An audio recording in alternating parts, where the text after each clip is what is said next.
You are now listening to the Masters Mayhan podcast. Episode 24, Demons 101, a primer.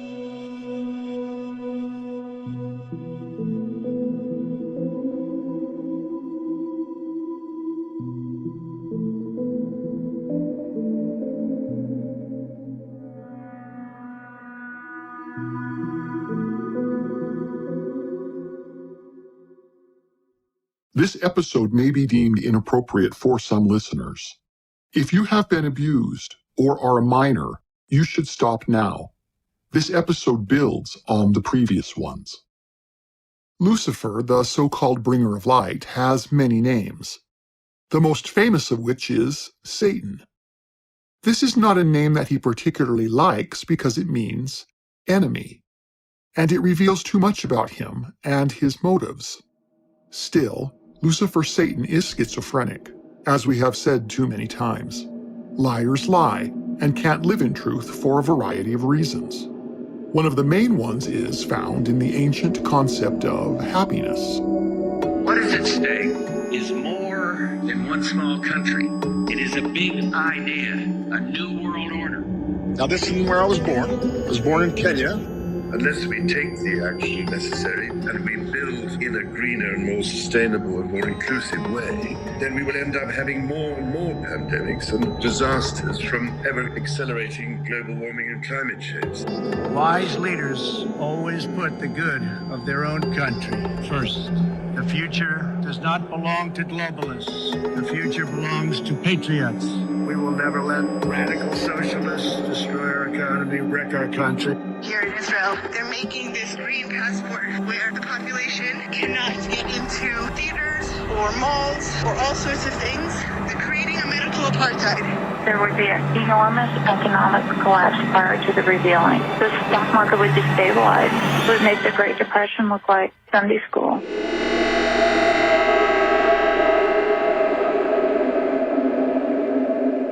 Happy, happiness, happen, and happenstance all come from the same root in English. The trouble with schools is they always try to teach the wrong lesson. They want you to become less callow, less shallow. But I say, why invite stress in? Stop studying strife and learn to live the unexamined life.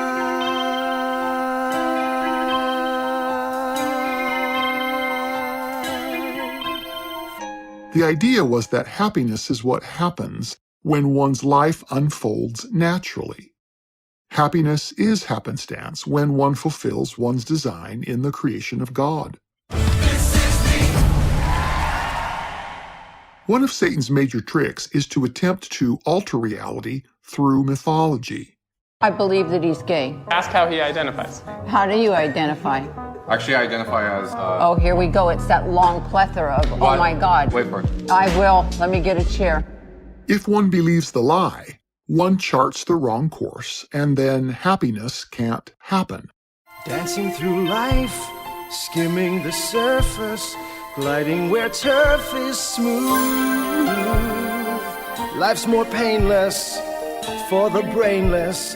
Why think too hard when it's so soothing? Dancing through life, no need to tough it when you can slough it off as I do. Nothing matters, but knowing nothing matters. It's just life, so keep dancing through.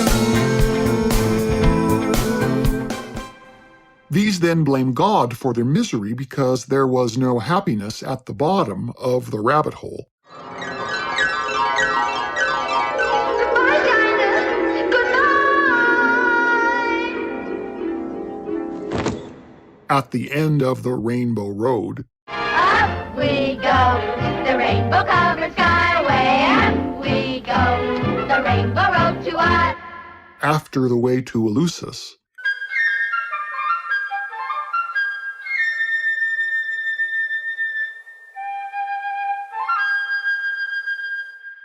or in the Emerald City.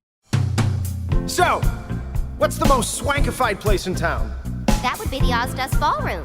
Sounds perfect! Let's go down to the Ozdust Ballroom. Come on, follow me. You'll be happy to be there. Dancing through life.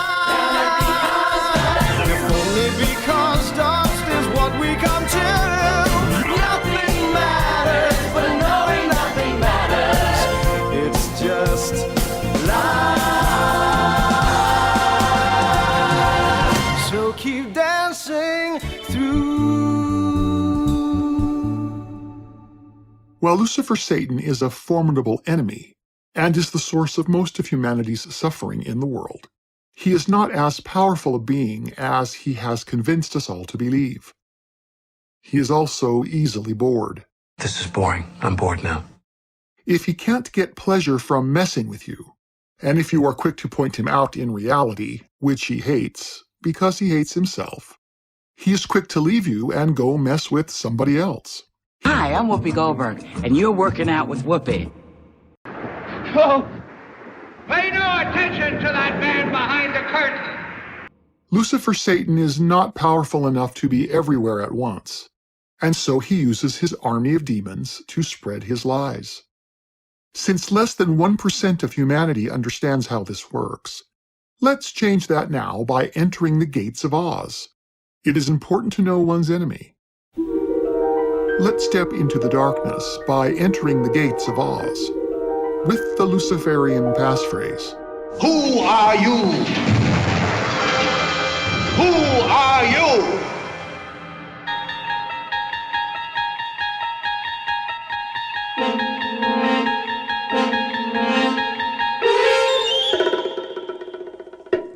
There is a sixth dimension beyond that which is known by most men.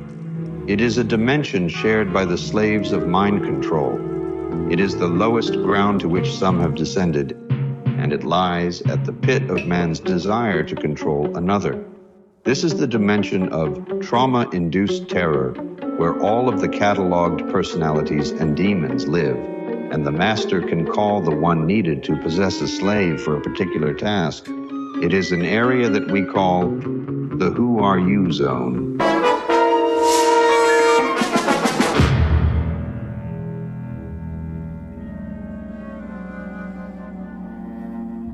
Senator, your girl will be here any minute now. Her dad is dropping her off.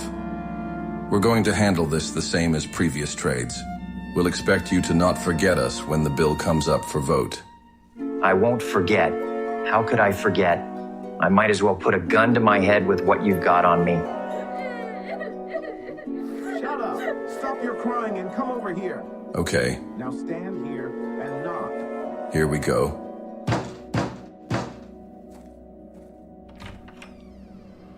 Hello. Hi. Come in. Who are you? Why, I hardly know, sir.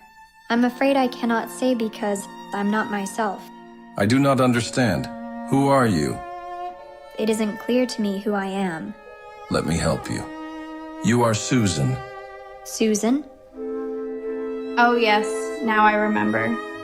Susan. Yes, Master. Are you ready for your job? As you wish. I need you to go with my friend. He has a job for you to do this weekend. When you are done being used, I will come and collect you. Yes, that sounds good. Now go along and do as you're told.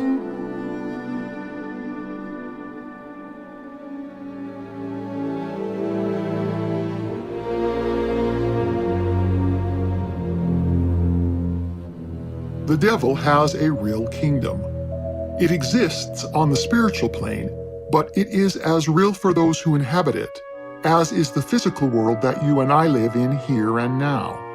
It is nothing like modern religions portray it. If you need a physical example of Lucifer's kingdom, the easiest earthly examples are the Los Angeles International Airport, or XLAX,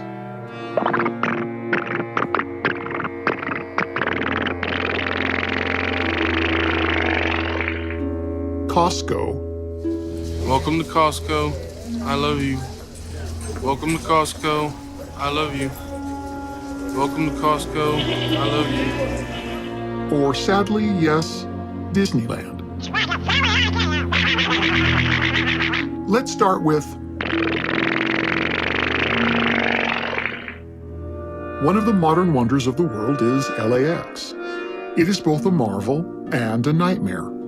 Servicing over 100,000 people every single day with so few problems, it is an astounding achievement in efficiency. While it does take some planning, you can fly out of, into, drop off passengers or pick them up surprisingly quickly and in a shockingly effective manner.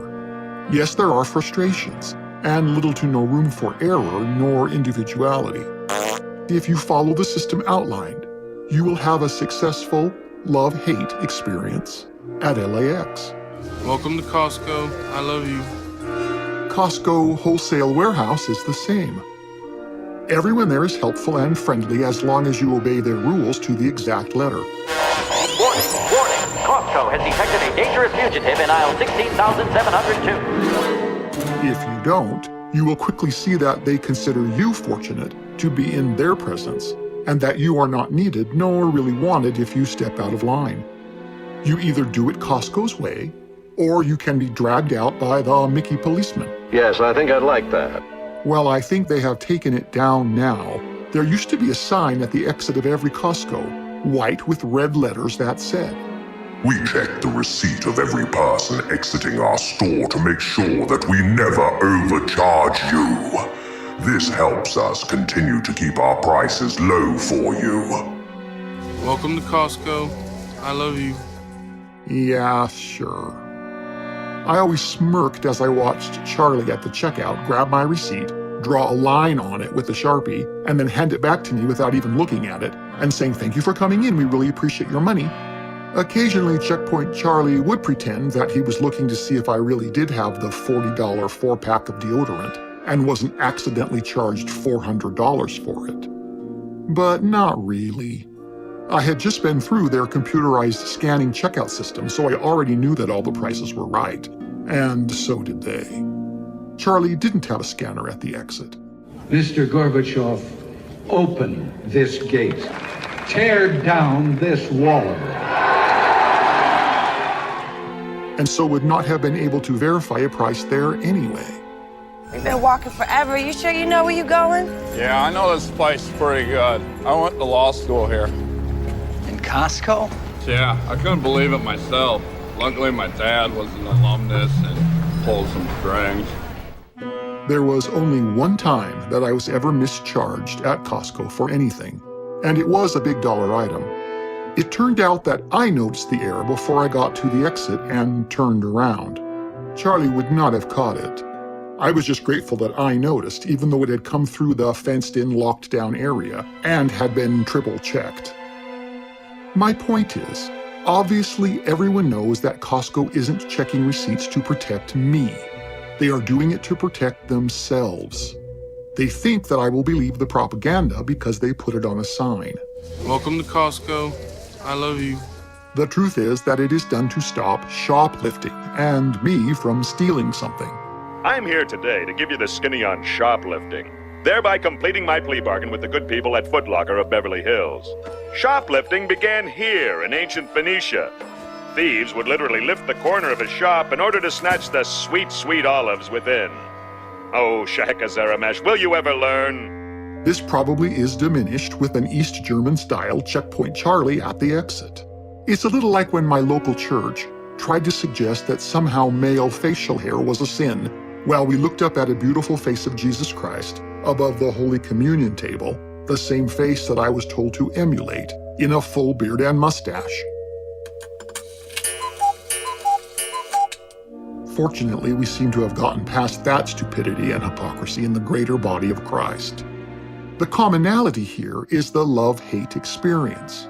Lucifer wants you to be filled with love-hate, as this causes contention. It is very stressful to both love and hate something at the same time. Ask any Angelino about LAX or the 405, which they call Carmageddon. And you, after you suggest that something should be done about it, they will shrug their shoulders and say, I hate it too, but it's bad for everyone, so at least we are all in this together.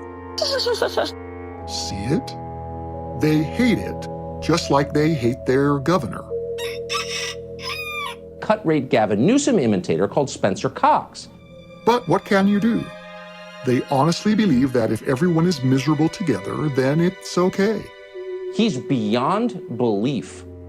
You can either do it Costco's way and try and be happy, buying what they want to sell you in larger packs than you need, or you can go away. If you complain that they keep moving their kilo-sized boxes of adult diapers to new locations in the store, or they've decided to stop offering croissant sandwiches, you can kiss off and die. I will have you executed for this! If you don't spend $300 a trip on milk and eggs and some overpriced granola, you are the one who missed the good deal. Doc, come here a minute. The truth is that Satan's real kingdom, the one Christians call hell, is not a place of fire and torture. It is really more like LAX, Costco, and actually Disneyland. I promise to explain this eventually. Gosh! But it needs to be in an intermediate podcast, since it will never make sense until demons do. It's great to learn, because knowledge is power! So we need to get back on track. Demons are nothing more than fallen angels. As such, they too were made in the image of God and look like we do.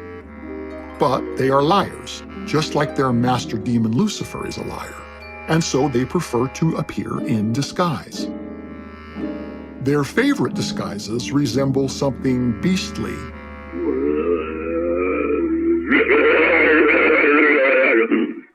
because they know when they look in the mirror that they are looking back at the face of God, the same one they rebelled against.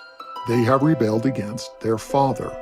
We need not say, but that's Costco's way of saying that now we are going to say it because we feel we really do need to. Welcome to Costco. I love you. That every human being knows the pain of familial conflict. Children want their parents' love and acceptance. Sons crave their father's stamp of approval and their mother's comfort. Daughters want to commune with their mother's femininity and be seen with admiration by their dads. Those that never get this will claim that they have been robbed by the universe. And rightly so, because they have been robbed.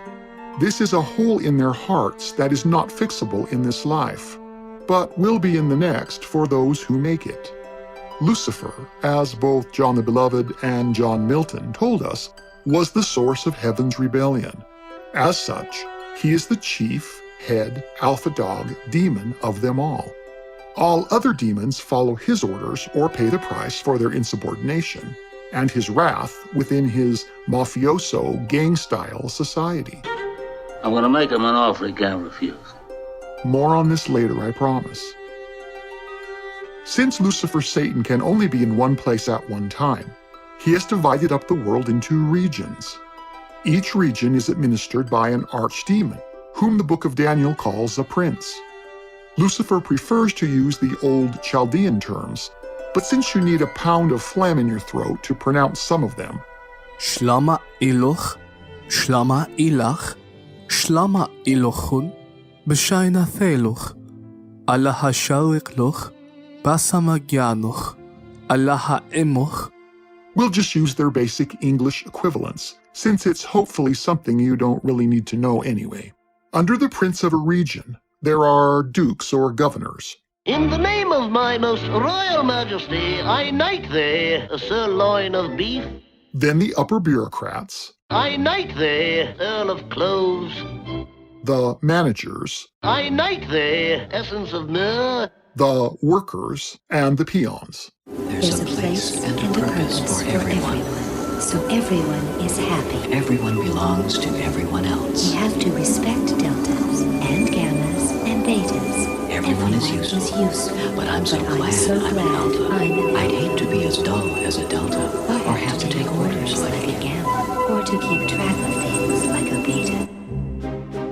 If you want to get a very accurate feel for what it can be like living in Satan's kingdom as a rising star, get a copy of the book Inside the Aquarium, The Making of a Soviet Spy by Viktor Suvorov. Boris, you have great idea. No. I have it, darling. A contest. I like being evil because in 25 words or less. I like it. I have found no other single book that captures the essence of what it is like as a demon playing Satan's game, trying to kiss butt with the archdevil and rise the ranks from peon to upper management. Everyone is useful, but I'm so glad I'm an elder. Then that book, As Above, So Below. Remember? That astounding book aside, most of us can relate easily enough to Satan's kingdom by functioning as one of the cogs in any modern corporation. Oh boy, the boss sure sounded mad. The CEO at the top sets the agenda, and his various vice presidents over causes, agendas, or regions figure out how to make the agenda work in the real world. These then organize their specifics and give orders to the employees who do the actual work, along with any peons assigned to help them on the project. Now that we're friends, I've decided to make you my new project. You really don't have to do that. I know. You rise up the ranks and receive privileges by being obedient to your supervisors and being successful in achieving your part of the head boss's agenda. You will find yourself marginalized, pigeonholed, and minimalized if you fail. If this sounds a bit too Hollywood megavillain, We will now proceed with the area financial reports. Number 11. Distribution of red China narcotics in the United States, $2,300,000. Our expectations were considerably higher, number 11. Competition from Latin America. Prices are down. Are you quite sure all monies have been accounted for by yourself and number 9? To the penny, number 1. On the contrary, I have satisfied myself that one of you is clearly guilty of embezzlement. Spectre is a dedicated fraternity whose strength lies in the absolute integrity of its members. The culprit is known to me. I've decided on the appropriate action.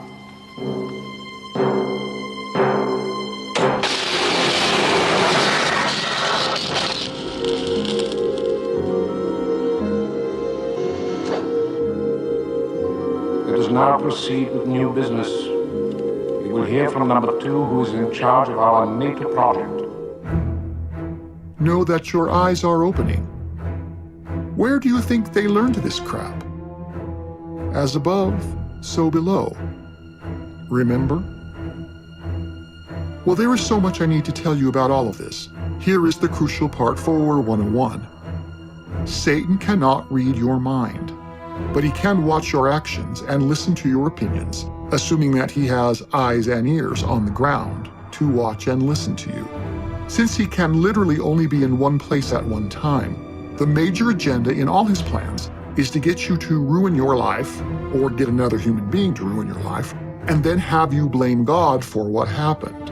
Okay, we agree now. What happens in Emerald City stays in Emerald City, okay? So, you should know that each of you are being spied on from time to time, depending on the assignment given to the demons in your area. Various peon demons in a community watch to see what a human does and says. Notes are kept, and these are reported to their managers. These are constantly on guard for weaknesses as potential openings to exploit. Let's say that they notice you lingering about an X-rated movie poster. Hubba hubba. Or lusting at some gorgeous woman. Or man. Stop that. Let's say they overhear you coveting a neighbor's Lamborghini. Or worse. All of this gets reported back and moved up the line where strategies and further planning is discussed via committees and plans of attack for you and communities are devised. Some of it can be very sneaky. Here is an actual example from real life of how this works. Some years ago, a mother was happy to discover that she was expecting her third child. It was a bit of a surprise since she and her husband thought they were done with children, but happily surprised that she was pregnant anyway. She was a bit nervous, being older, and she expressed some concern about her energy levels and whether or not she could handle a new baby now, being out of practice. But at the same time, she was very excited, and so was her husband and their children. The baby arrived without issue, and Mom was doing fine. She had brought the baby home, and life was good. Not too many days passed, baby was sleeping, and Mom was in the kitchen chopping vegetables for Chinese stir-fry, a family favorite dinner. It was then that a thought, nearly like a voice, shot into her head.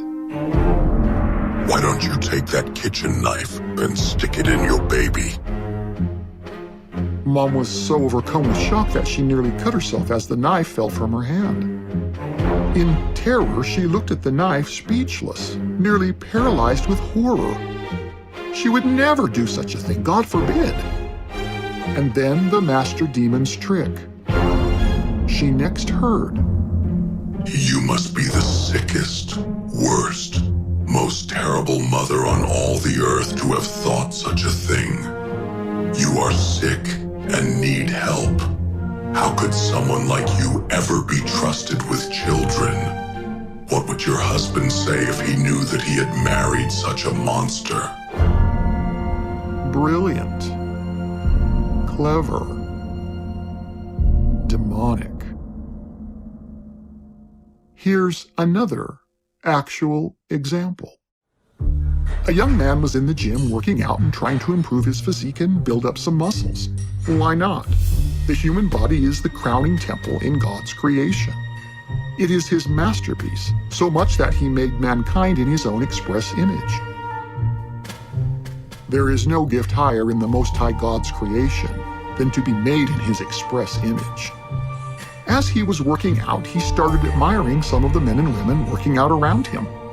Some really knew what they were doing and had built up beautiful and admirable bodies. He found himself playing that male game where you take a look but try to look away just before it becomes clear that you were staring. One particular man caught his attention. Not only was he well built, he was also handsome too. That's a nice combination. The thought ran through the young man's head. That's a good-looking guy. Well, that was true enough. Some guys are good-looking. They just are. Who wouldn't want to be good-looking? It sure beats having killer BO and being as ugly as a three-legged mangy mongrel. Then the trap. You think he's sexy? You're attracted to men. You must be gay. The young man was startled. He didn't think he was gay. Was he gay? Maybe he was gay. Maybe that's why he liked looking at muscles in the first place. Do you need more examples? There is nothing inherently wrong with being nervous about providing for a newborn baby. There is nothing strange or abnormal about noticing a handsome man or a beautiful woman. There is nothing sinful or odd about any of that. I have more actual examples. But you see how this works? You can bet that had the new mother not realized the ruse in time and said, "Depart from me, demon," she would have next been played that she needed medication and psychiatric treatment. You can bet that had the young, hot, sweaty, sexy, did I say young and sexy? Young man hadn't said, "Get thee behind me, Satan," he would have next had thoughts about what it would be like playing with those muscles. Or maybe his... That's how it works. Christians used to call this being tempted. Hey, how about a smoke, partner? Huh? Go on, smoke it. It'll put hair on your chest. You ain't afraid, are you? I'll show you how to smoke like a man.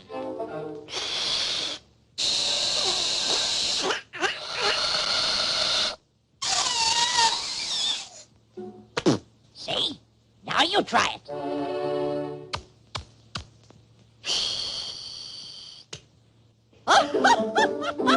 Ah, you smoke like a baby. Come on, take a real drag. Oh. That's the stuff, Don. What's the matter? Can't you take it? Sure can.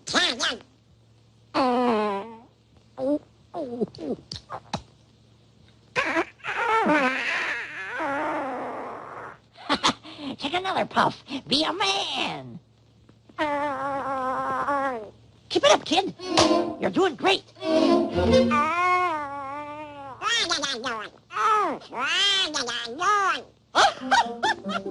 Boy, if you don't look funny.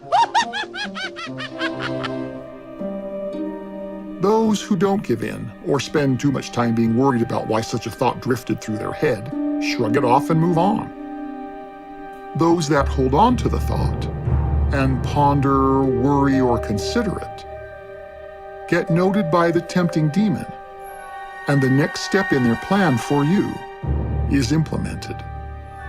It's easy enough to tell another's weaknesses by what they linger on and what they hold on to as nonsense passes in and out of their minds.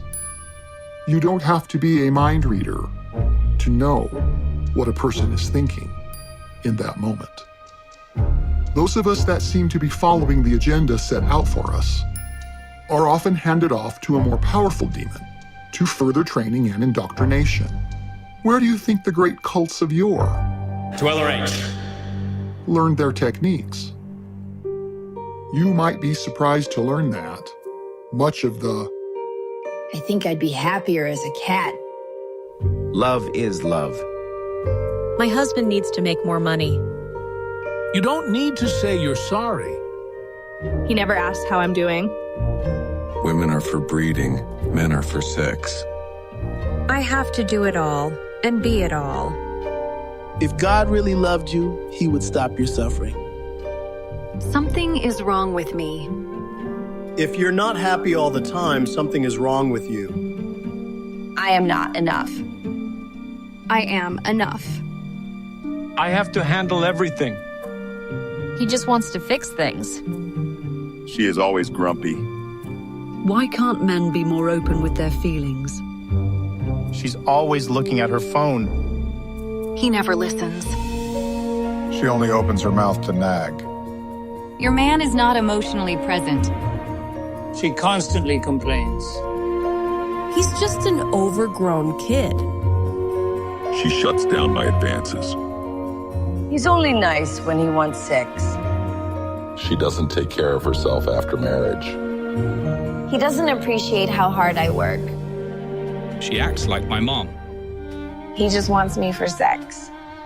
She's the bossy parent. He doesn't tell me how pretty I am. She's not thankful for my providing. He doesn't make time for me. She has nothing outside of me. He doesn't support my inner emotional self. I would be happier if so-and-so were dead. You might be surprised to learn that much of that did not originate with you, even though you thought it did. We will have so much more to say on this topic and on the true reality of hell after death soon. But this is 101, and we must set the stage to prepare the script. Many years ago, a young lost soul, Mike Warnke, joined a coven in Southern California. He so impressed the Illuminati that he was made into a junior group leader, given an assignment to recruit young college students into Satanism. He was well paid, given 2 blonde service bimbo slaves, and a budget to run his operations. He later escaped. But here is his assertion, as one in the know, on demons in general. Last day leaving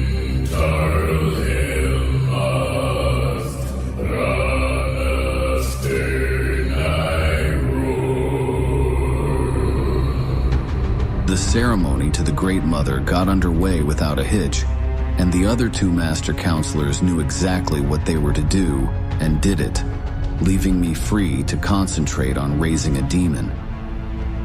As I started the ritual for raising a demon, the thought went through my mind that most people outside of witchcraft and satanic worship do not believe in demons.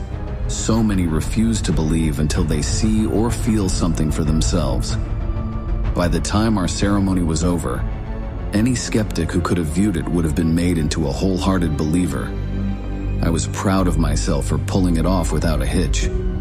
As members of the Brotherhood, we probably understand better than most people because we use demons to accomplish our evil deeds. These are Satan's helpers, fallen angels, who were expelled with him from heaven. They are an invisible presence. You cannot see them, but you soon know they are there. There are legions of demons. No one knows how many. Perhaps some demonologist could name all of the commanders of legions of demons, but the rank-and-file way outnumber living humans. Some groups have favorite demons on whom they call again and again to inflict their enemies. They call Master so-and-so or Master such-and-such, and then ask for the favor they have in mind. Demons have to do what they are commanded under their commanders, but like rebellious children, they really resent their obligation to serve and to serve you. You have to know the proper way to safely bind and unleash a demon, or they will stomp on you, to put it mildly, if you forget any one of the safety measures to control them. In our ceremonies, we called on our master to give us a demon who would do all kinds of mischief to persons that we didn't like. We thought up all kinds of crazy things that only satanic-oriented minds could possibly dream up.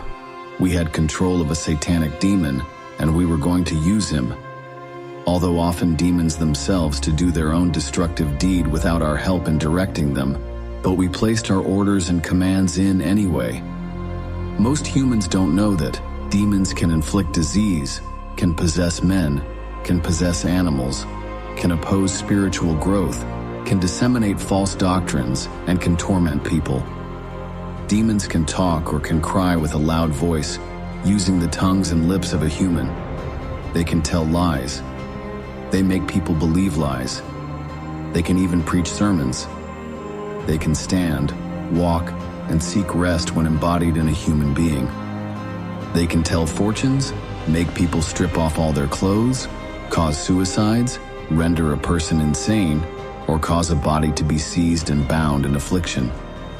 They can cause jealousy, pride, and lust. They can drive a person into deep despair. Demons seek to inhibit human bodies that they might work out their indescribable lust and evil longings that they can't do without one. They will not willingly leave the human body they inhibit if they can get into one.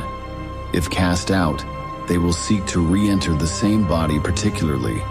They love inviting other demons to come into that body with them. I personally know that as many as 2,000 demons have inhabited one human male.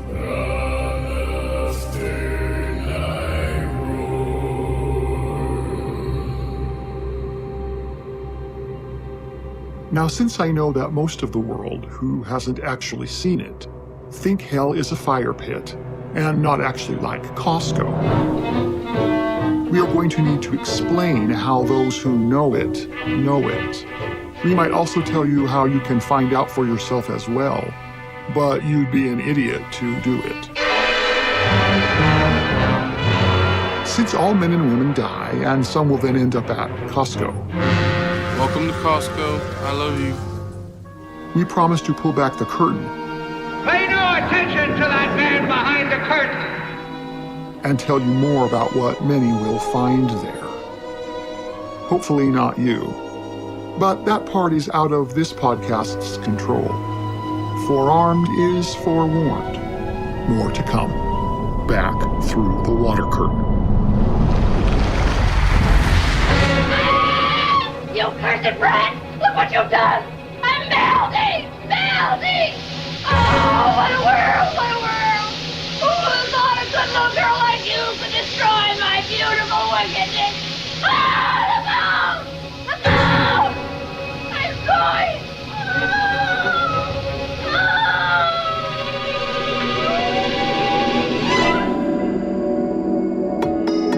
Rationale for fair use of copyrighted items used.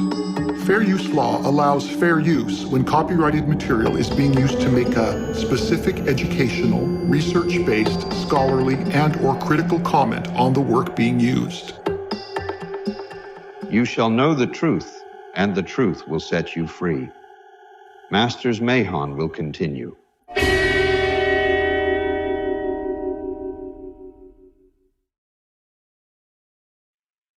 You are now listening to the Masters Mayhan podcast. Episode 25, Demons 102.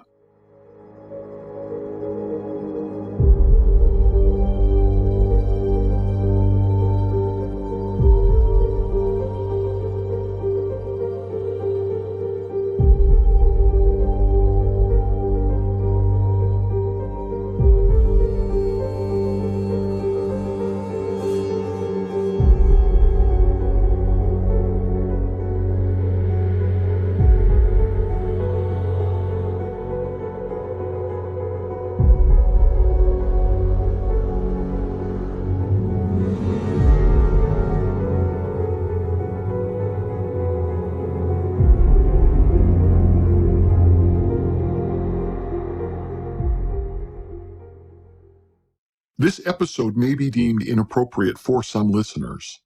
If you have been abused or are a minor, you should stop now.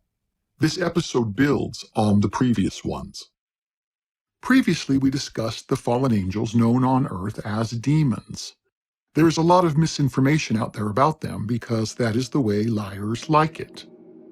They have to hide behind their lies because the truth is too empowering to those they wish to manipulate and too painful for them to machinate on. They want to keep us from focusing on their plans. Namely, one small step for man. We are, as a people, opposed to secret society, to secret oaths, and to secret machines. And we are opposed around the world by a monolithic and ruthless conspiracy that relies primarily on covet means. Well, join me. I'm glad to sit here at the right hand of Satan. The vision of Joel has been fulfilled. So the name of this project is FunVax. We don't just need more money for vaccines for children eventually. We need more money to plan for the second pandemic. There's going to be another pandemic. We'll eliminate this behavior. And we believe that's the way to get that. My preferred pronouns are he, him, his. Do you think the first gay president or the first woman We already president? have it with Obama, so let's just calm down. Michelle is a transgender. We all know. Red, and so we eat the blood of our enemies. But you know, there's quite an awakening coming.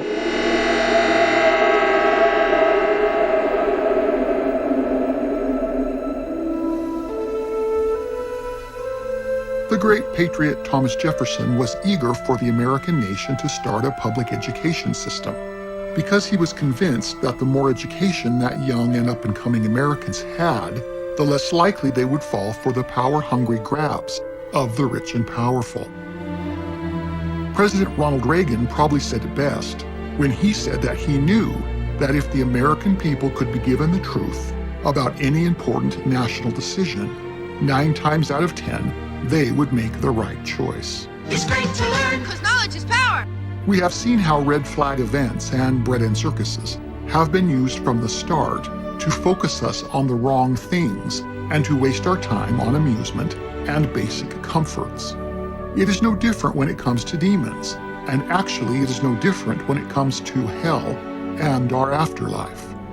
You will remember that we explored together the hierarchy of demons in the army or corporation of the schizophrenic Prince of Darkness, who goes by many names.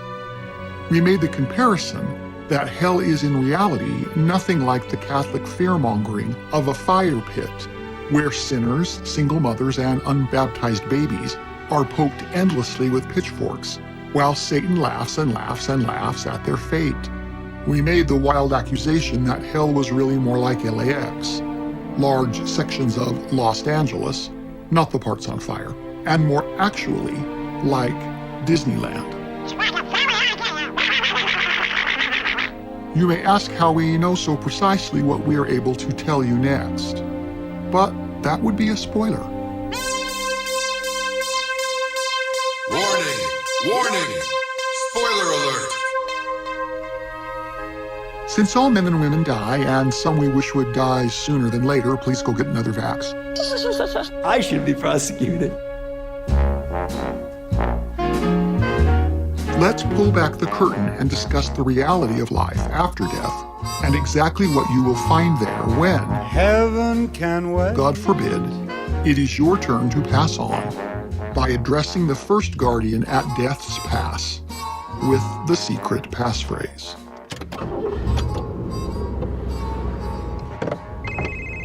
Drivers beware. There are reports of heavy fog on I-80 through the mountain pass. Watch your speed and stay alert. Yeah. This is a good time for Hey, boss. break at Foothills. What do you want? Boss, Hurry it up. This fog will be the death of me. what do you want to do with the rat? We worked him over good. Right. He won't be talking to the DA anymore. Clean up your mess and get rid of the body. Hey, buddy, get in your lane. Look out!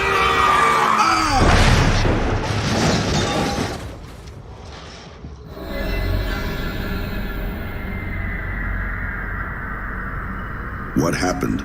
Where am I? You passed away, expired. You died. Get it? Oh. Now what? That all depends. Tell me, who are you? Who are you?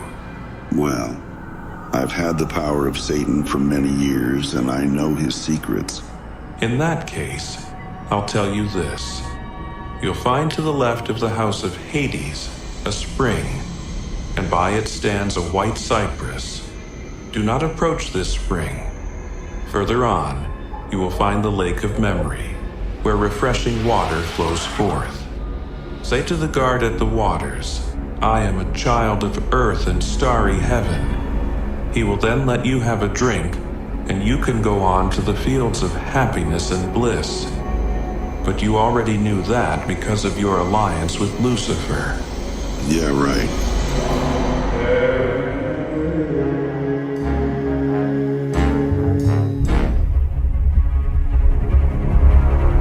The ancients like to say, as above, so below. You will find a great many interpretations about what this means, and just as many opinions. But the simple truth is that all of God's creation works upon the same constructs, from the lowest regions up to his very throne. It has to, or it would not be one comprehensive unit. Take the emotion of love as an example. Many people struggle to understand how a being such as God could be a being of love, and yet also have allowed us to live in and through so many of the circumstances here that we call the human experience. When one understands, as above, so below, the answer becomes comprehensible. God has said that he is a father. This makes us his children.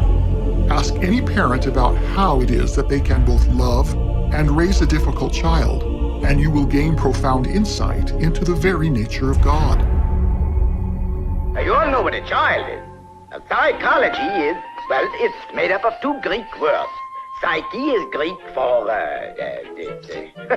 and ology, which in Greek means, well, as I said, it's all Greek to me.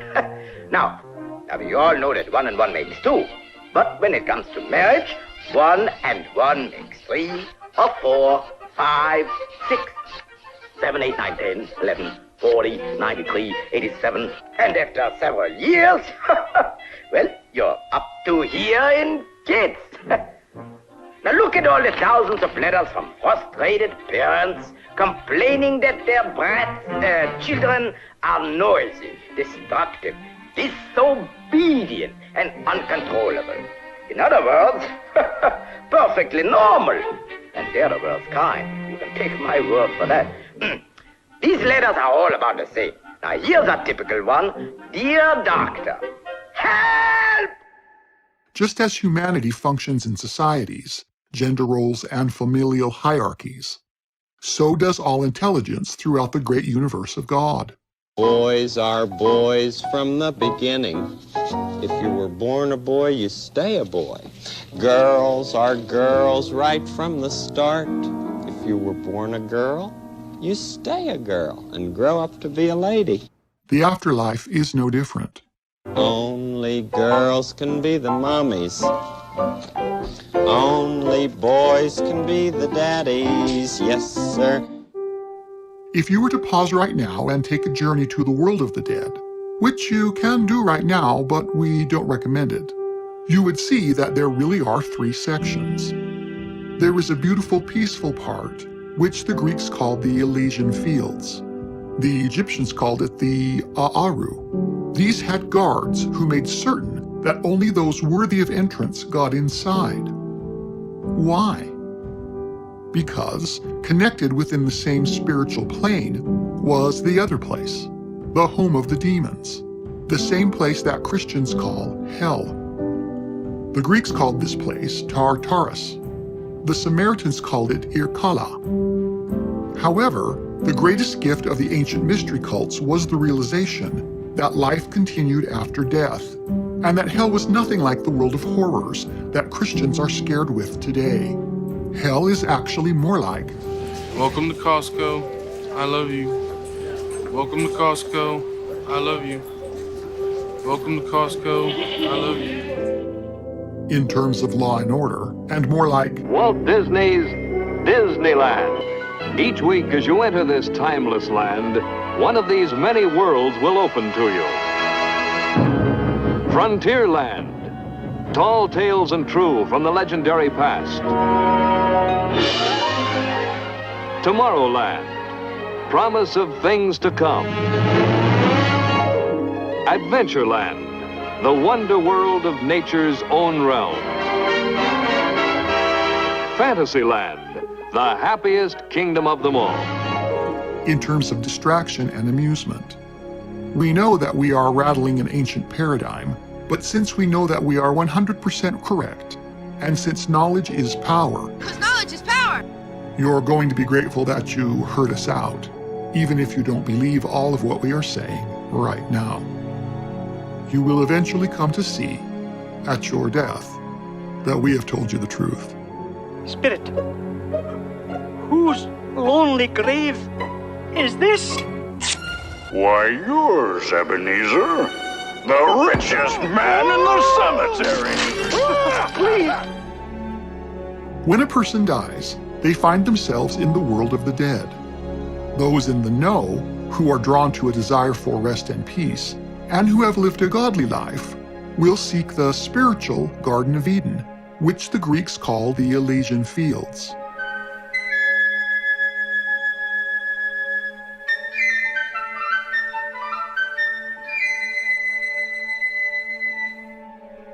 If you can convince the guards, you will be welcomed in.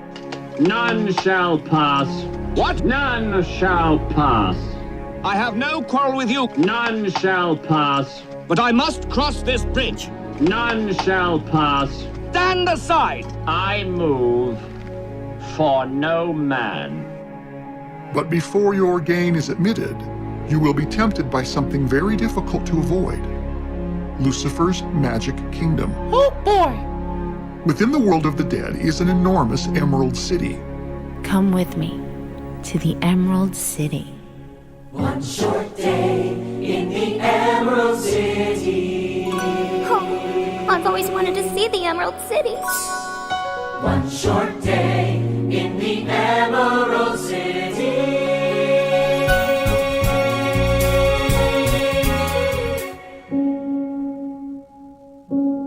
Although it might be better described as an ancient Babylonian bazaar, we might say an enormous carnival. Satan is its proprietor. He set it up for a very devious, demonic reason. Step up, ladies and gentlemen.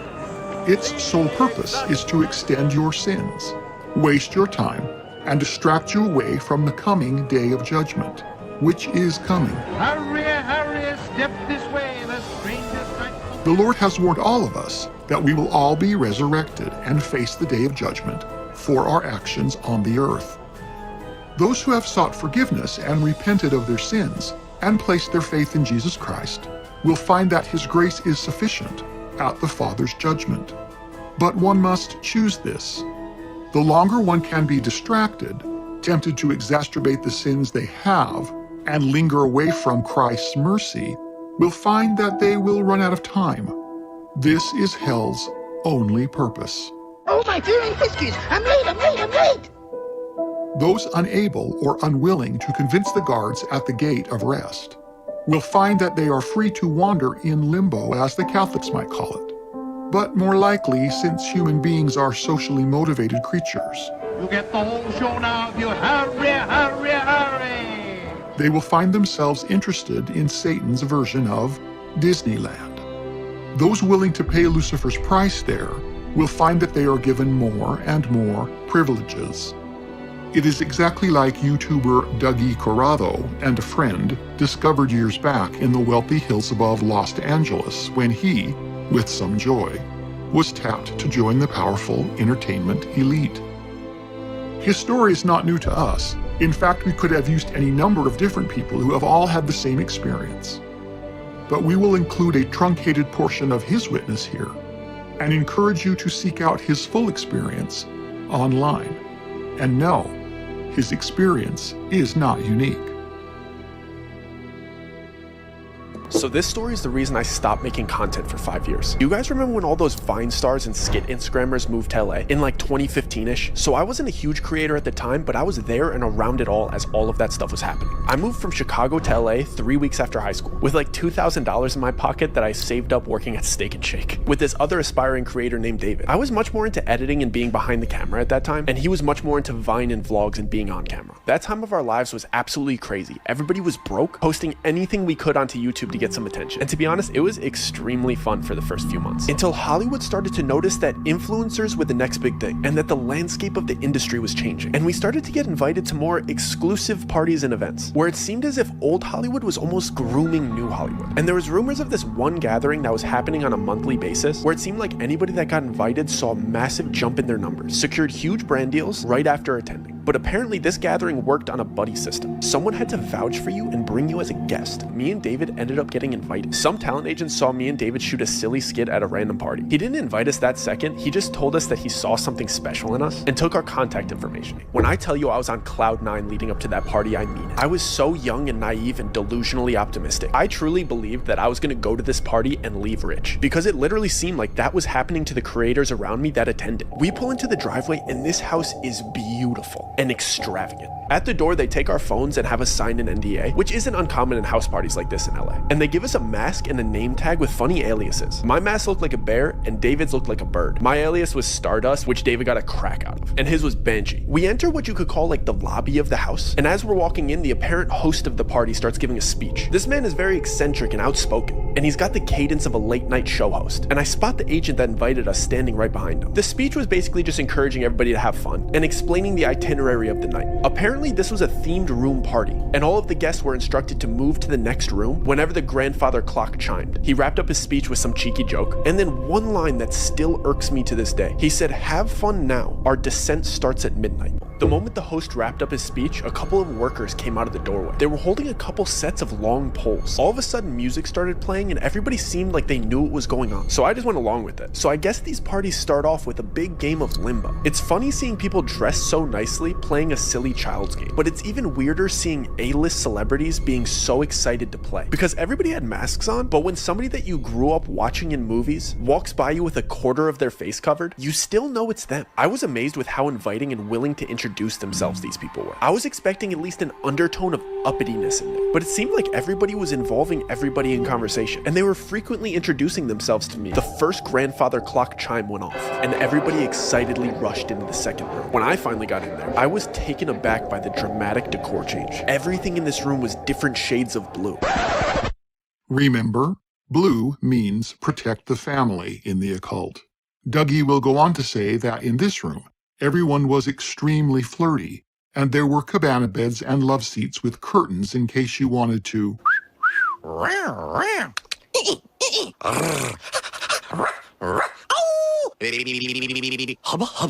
Being only 19, he was very uncomfortable with the advances from both the Cougars and the P. Diddy Doodas.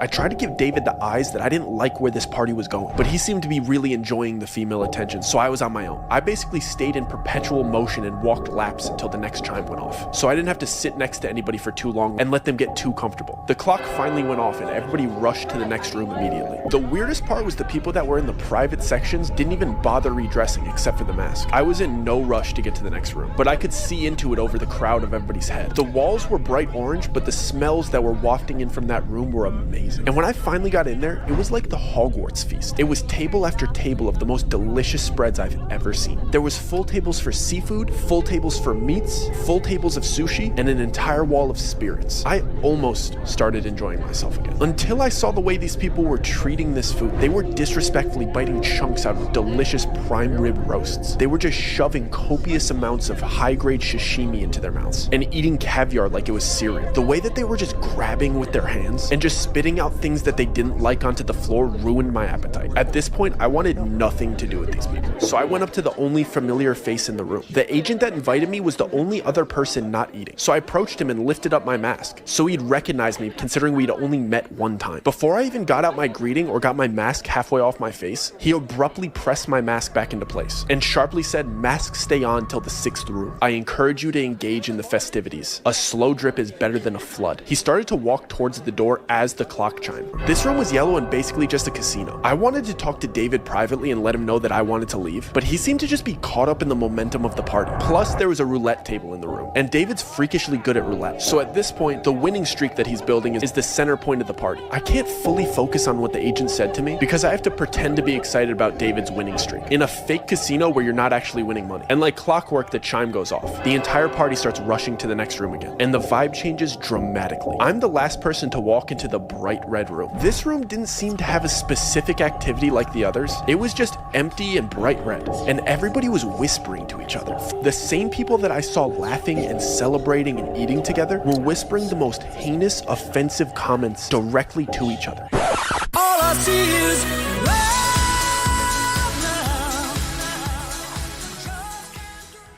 I mean things that you wouldn't even say behind your friend's back, they were saying it to their face. I'm talking friendship-ending secrets and personal opinions about each other laced with envy and jealousy. I hurried to a quiet corner because I was sick of hearing everybody's dirty laundry after walking around for a minute and a half. But the chime for the next room goes off. This time, everybody gets eerily quiet and calm, like they got all of their venom out. The host of the party announces for all of the newcomers to come to the front. All of the attendees form a single file line in front of the next room's door. There's about 10 other newcomers in front of me and David, and the agent that invited us is standing to the left of the door, and the host of the party is standing to the right. The host has a pile of books on the table next to him. I see the host ask the first person in line a question and then grab a book based on his answer. He would present the book to the person and place a diamond-shaped metal symbol on top of it before having them repeat something that he said. Then he'd take their mask off and let them enter the next room. The books were Bibles, Qurans, Torahs, and so on. He would ask the person, "And which one is yours?" Whichever they chose, he'd grab it and place the metal symbol on top of it. He'd have you put your hand on top of the metal symbol and then repeat, "I am my own God. I bow to nobody but myself." When I tell you I am done with this party, and I whip my head around and I tell David I am absolutely not doing that. David whispered back in a joking tone like he always does, "Dude, it's just a party. Who cares? I'll see you in the next room." And he skipped me in line to show me that he'd do it first to make me feel more comfortable. He went through with it and giggled his way into the next room. It was my turn, so I tried to play it cool and whisper to the host, "Do you mind if I skip this part? It's making me a little bit uncomfortable." I thought he'd subtly break character and reassure me that this is just a party theme and it's all good. Instead, he whispered back to me in a really kind tone, "Of course, man, don't worry about it. Just take your mask off and turn around." I was relieved for about a split second before the agent that invited me here grabbed my arm and started guiding me towards the exit. And I see that everybody that was behind me in line staring at me straight-faced. I look back at the host and he's standing up and loudly shouts like he's starting a chant. The price was not paid. And then everybody in line that was staring at me chants in unison like they knew exactly what to do. Remove the profane. And they repeat it over and over until I'm through the exit door. The price was not paid.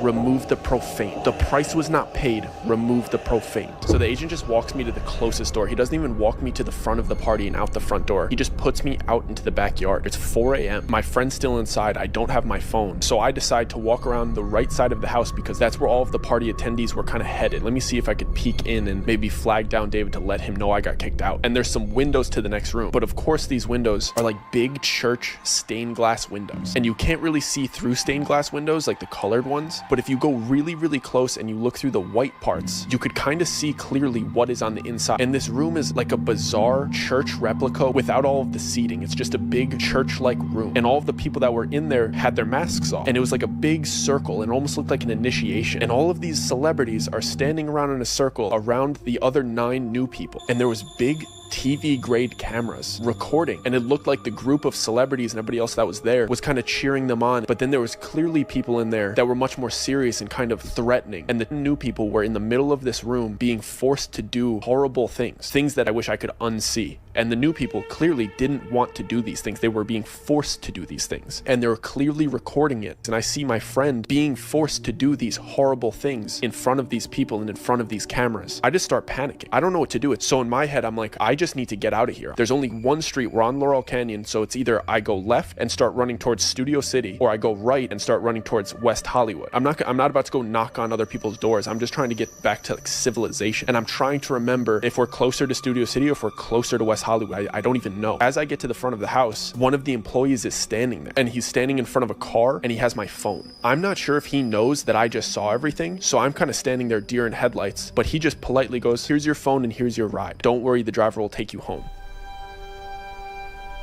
So what Dougie saw is the same thing that happened to Walt Disney when he was filmed, intoxicated, and posed with young gay men in compromising positions. Gosh!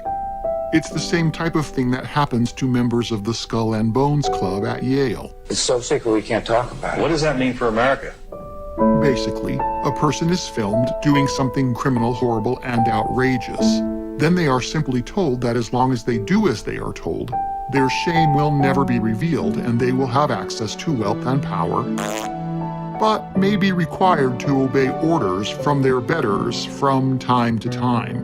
There is nothing new in this pattern, and we have seen, and we'll see it again and again as we go forward. You can find Dougie's full account of all of this online. We will yet see further examples of this same experience and its aftermath. Hurry in to see the insidious ickiness happening under this big time. Satan's amusement park functions the same way. The first drink, or the A ticket, is free. Hey kid, would you like some drugs? The first one is free. Want to check out my van? I got some candy. With the enticement that the greater prize, or the E-ticket, is yet to come. One finds that the curiosity and the fact that they have already invested some time and have already gotten their feet wet find the wonderment behind the last door to be too tempting to avoid. Hell is always paved progressively with good intentions.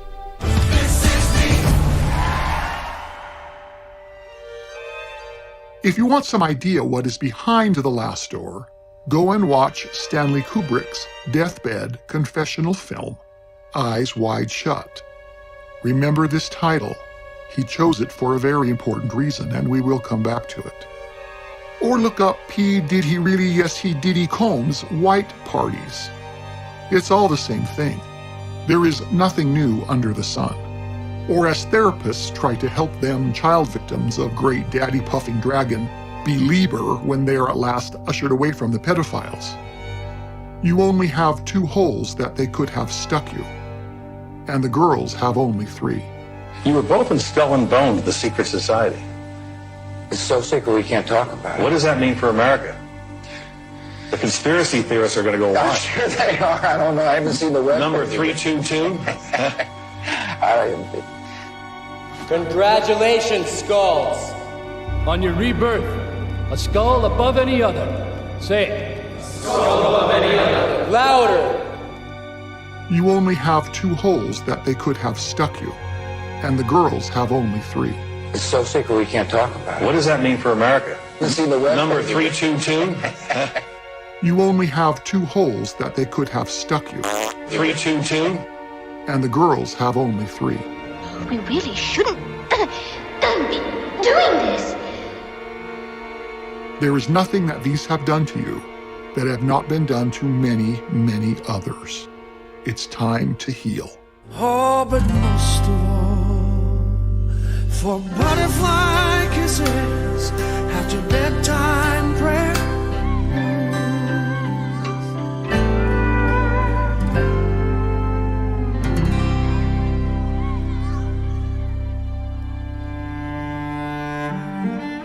but in our modern age and with all the modern media we have ingested.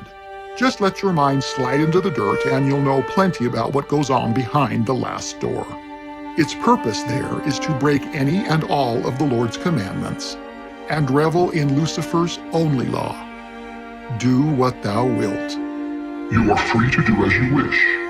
Anything you wish. This will be my only law. The one difference in Unky Satan's Disneyland is that no one has a physical body. That's the thing you left behind when you died. It's the one that had a penis if you knew you were a boy, or the thingy you used to have if you believed the demon assigned to you and cut it off so that you now think you're a girl. You know that thingy?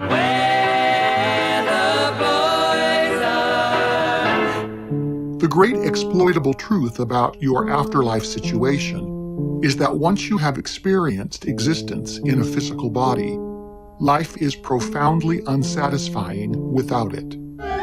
Guess who? It is me, your lover.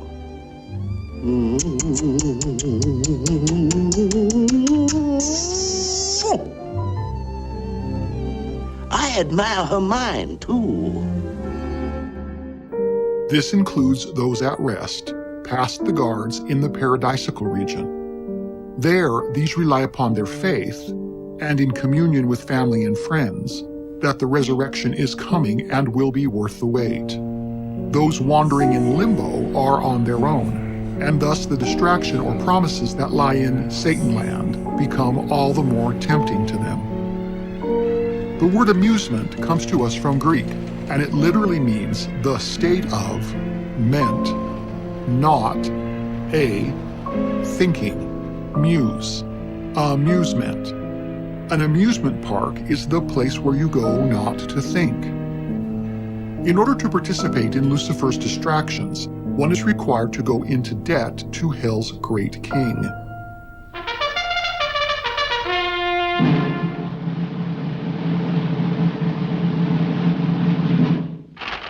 Presenting His Most Royal Majesty, the King. It is exactly the same here as there. Within the great bizarre fairgrounds, there is a bank, and one must take out a loan with the Khazarian Ashkenazi Nazi bankers there to pay for the attractions. You will be told not to worry about the fine print because as long as you make the monthly payments, the interest can be as high as it is, but the week with the VIP Fast Pass will be worth it, as will the mega 40-pack of Costco-branded toothpaste. Welcome to Costco. I love you. To keep the metaphor going. So what are the amazing amusements?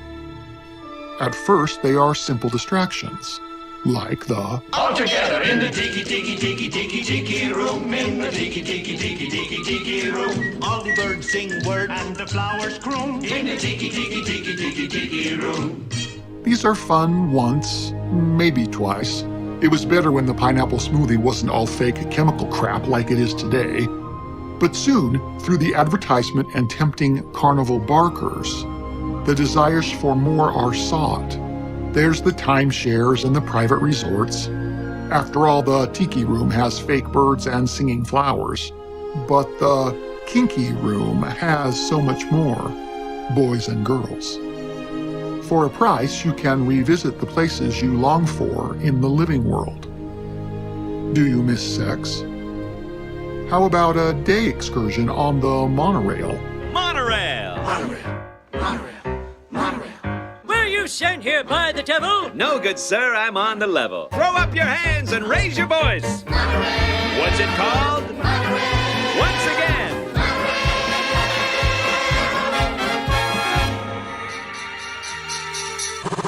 How about a brothel? Miss intoxication? How about a visit to your favorite rowdy bar or pub?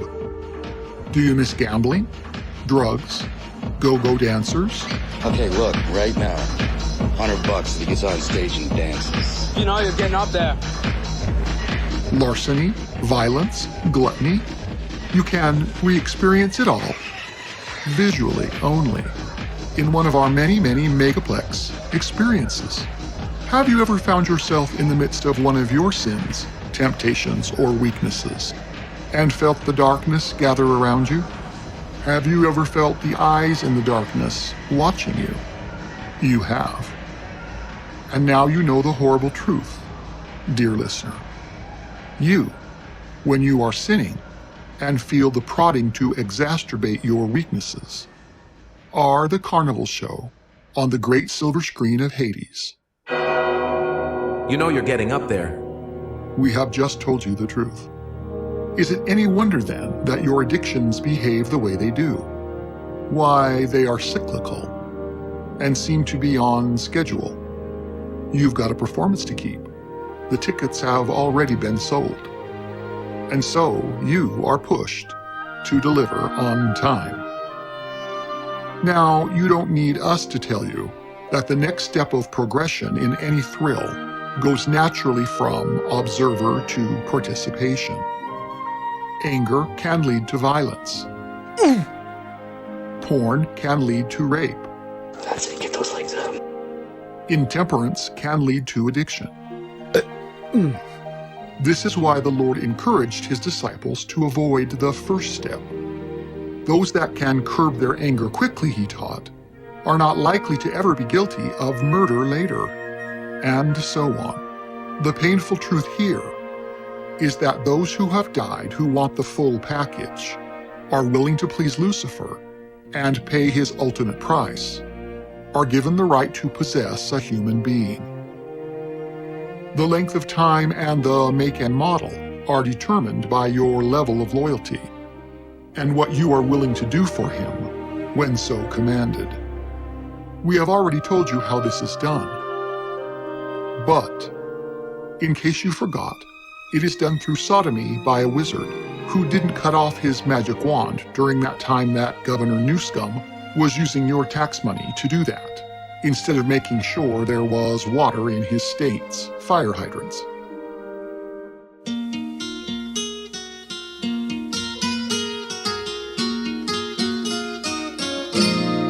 All the homes are gone. All the homes are gone. Because of climate change. Because of climate change. When the fires are When out. the fires are out. I'll build a brand new LA. I'll build a brand new LA. Here's $700. Here's $700. Land grab is underway. Land grab is underway. California's California's burning. And the fire department's gay. Looters in the streets. Illegals on the way. Well, I went to fight the fire. Went to fight the fire. But there's no water today. There's no water today. LA is burning down. LA's burning down. But smellfish are okay. But smellfish are okay. California's burning. But my mansion's okay.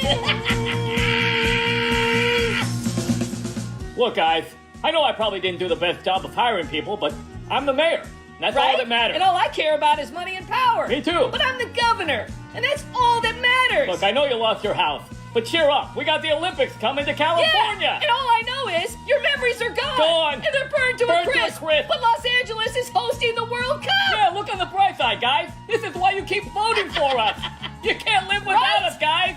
So get over it. Get over it, Keep guys. voting for us. The city's almost The city's almost gone. In DEI we pray. In DEI we pray. Speculators coming. 2.0 is underway. 2.0 is underway. So, has all of this shook up your paradigm? Do you still believe your pastor, reverend, or father that hell is a place of burning and is different from what we have just illuminated to you? Are you a doubting Thomas who needs to see hell for himself, or you won't believe? You can see it, you know. The ancients knew how, and people do it in our day every other day. You can too, but it will leave its mark.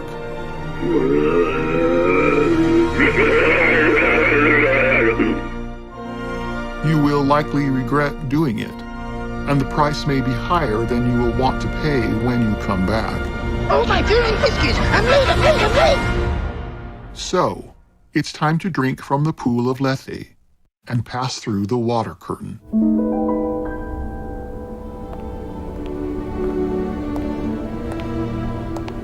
Who are you? Friend, who are you? I am the son of the earth and the starry heaven. That is incorrect.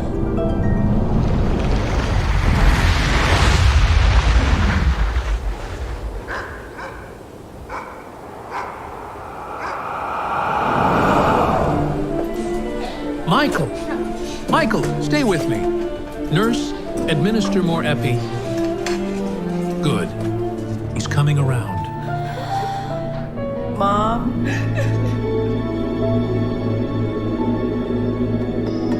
Rationale for fair use of copyrighted items used. Fair use law allows fair use when copyrighted material is being used to make a specific educational, research-based, scholarly, and/or critical comment on the work being used. How very thoughtful you are, Piglet. Okay. You shall know the truth, and the truth will set you free. Masters Mahon will continue.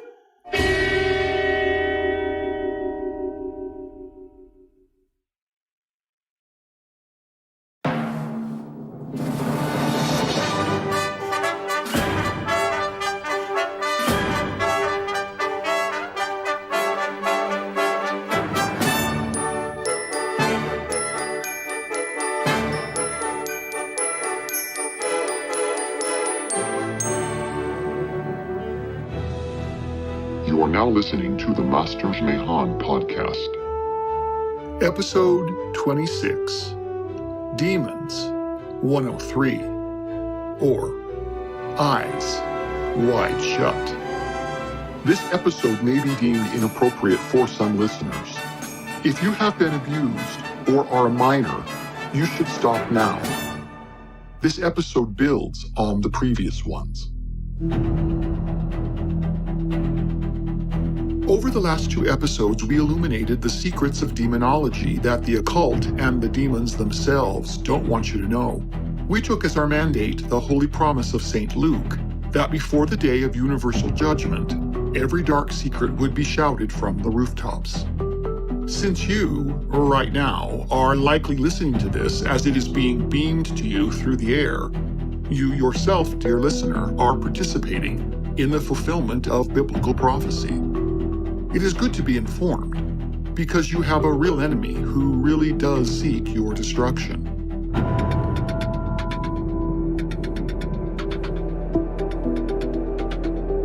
On September 18th, 2019, the World Health Organization said that they were going to conduct an experience that was going to be a rapidly spreading pandemic due to a lethal respiratory pathogen.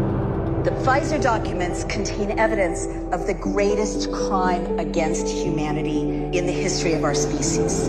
Pfizer knew 1 month after rollout, so that's November of 2020, that the vaccines didn't work to stop COVID.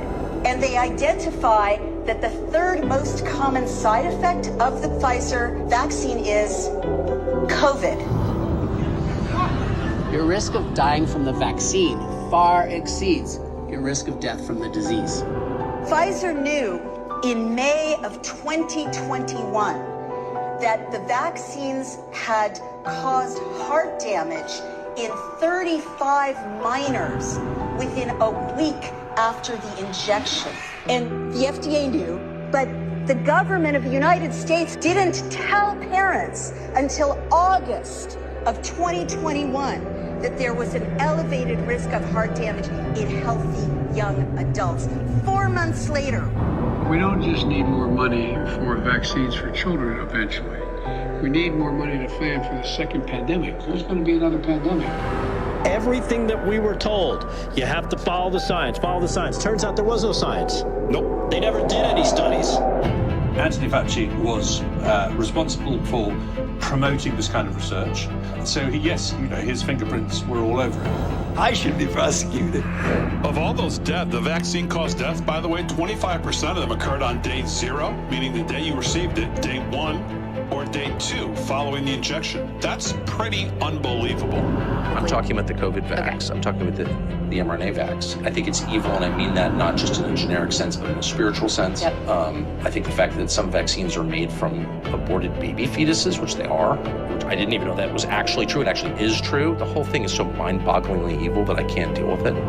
The risks of COVID-19 vaccination far outweigh any theoretical benefits. Our CDC knew about thousands of patients fully vaccinated early in 2021 dying of acute COVID-19. It was abundantly obvious the COVID-19 vaccines did not reduce the risk of death. I don't want America to be fooled thinking that the vaccines save lives, because they didn't. No one is being held accountable. Exactly. For any of this. For any of it. And I think you and I would both agree that some of what has been committed is clearly criminal behavior. Well, yeah, and here's Fauci still walking around, Birx is walking around, and now she's a board member on Palantir. And it seems like there's really no push to have accountability. It seems right like now. Not. This study, VAERS adjusted data that yield a conservative range of 470,000 to 600,000 American deaths from the COVID-19 mRNA shots. That's it? Not those more than, well, just that alone. That's a lot of people, man. More than World War I, World War II, and Vietnam. It indicates Pfizer alone likely killed over 470,000 Americans. They found a 36% increase in all-cause mortality among Pfizer recipients versus Moderna. Yeah, but they saved millions. Yeah, I keep hearing that.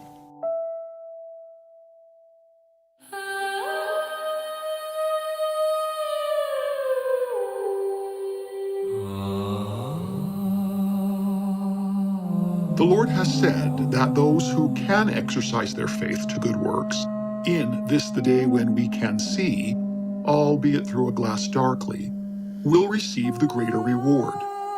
But since even he had a doubting Thomas in his inner circle, we realize that there are always some who will not believe unless they see the nail prints and thrust their fingers into the very spear wound itself.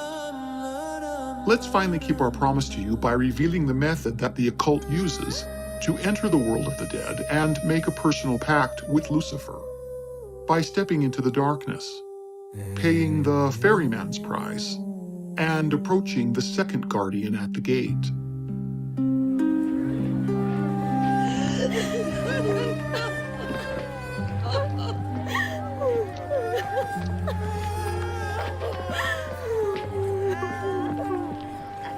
Mother.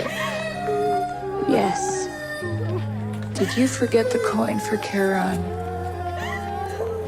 No, son.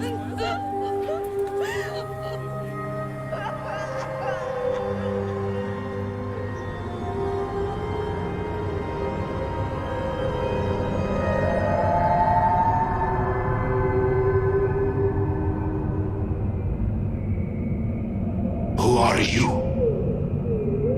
I seek entrance as one illuminated in all knowledge and in the secret name of God. Who are you?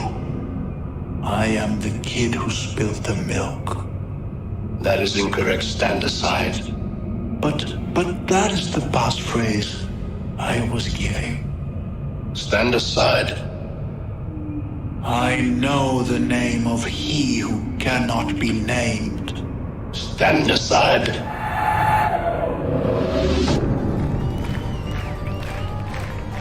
What's that music?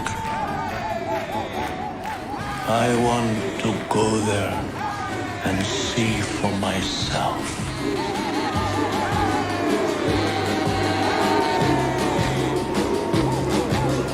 Hurry, hurry, hurry! Don't miss the fun! Come join the thrills of all the tempting amusements. Do whatever you wish, nothing is restricted, nothing is forbidden. Hurry, hurry, hurry! Don't miss the fun!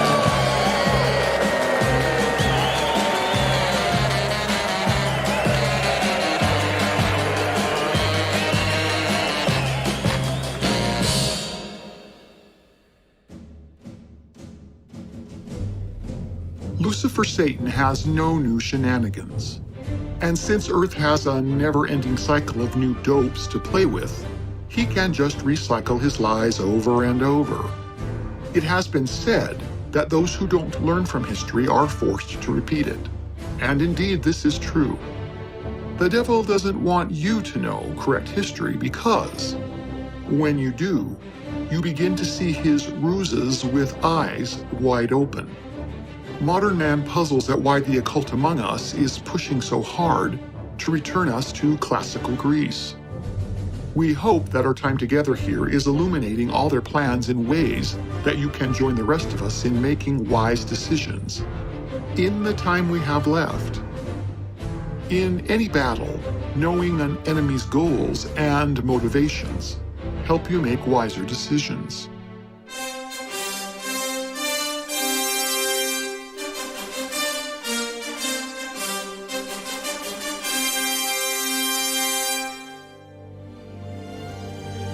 Since we have the ability to learn from history, let's see if we can learn anything from the past. In 188 BC, before the Roman peoples turned their whole attention to creating a one-world government, one consul member went before his people's senate with a terrible discovery. His name was Postumius, and he had this to say. You know, using real Luciferian magic. What? You say this is not really magic, but just some Disney-style phantasmagoric smoke and mirror antics? Gosh. Damn, you're getting too smart. You know what happens to smart people anciently, right? So that's a guillotine. Yeesh. Now, where were we? Do you have any idea how hard it is to stay on track with 5G radiating my brain? Oh, you probably do. We'll save that for another episode, assuming we remember.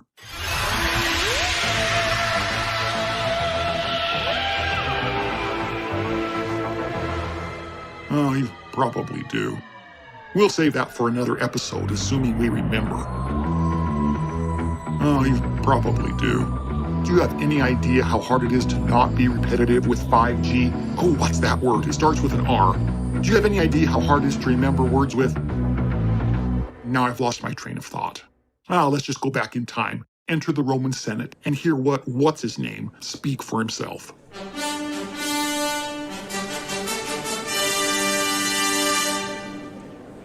The Senate will come to order.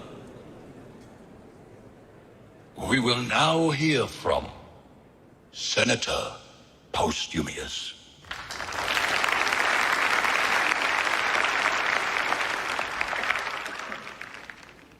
Citizens of Rome, there has never been an assembly for which our prayerful plea to the gods has been more necessary, indeed so desperate, as now. The gods we have invoked today, our gods of our ancestors, not the new young gods who would drive us to every sort of crime, of lust, of enslavement, the scourge of the Furies.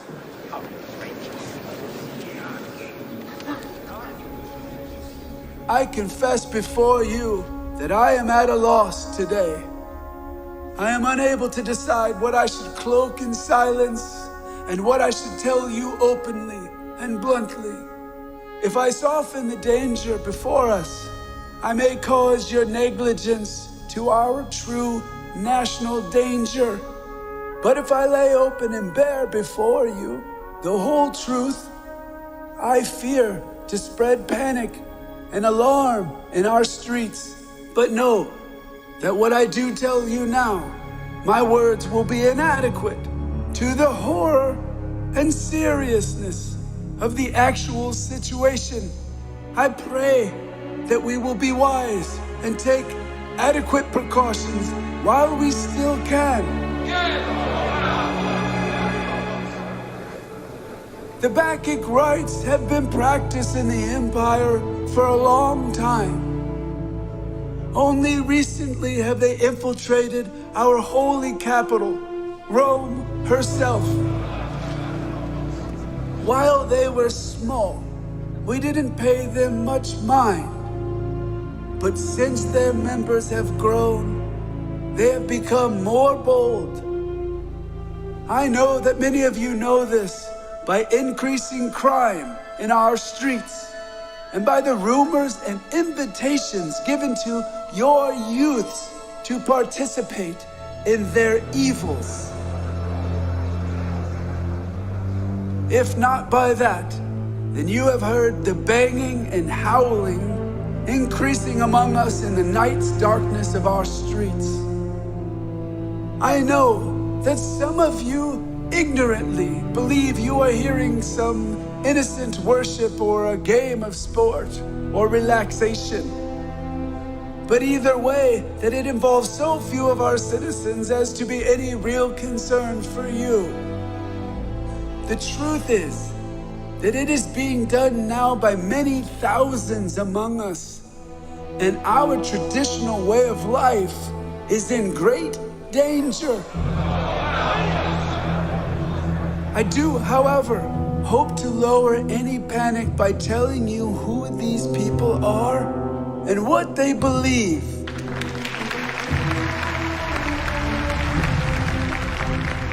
Liars lie, and thereby always have that advantage over truth speakers. But once the eyes of the people open so that they can see the truths for themselves, the liars are the ones who tremble. Here is the truth. Most of those causing this evil among us are women. Only recently have they added males to their ranks, if they are willing to dress as women.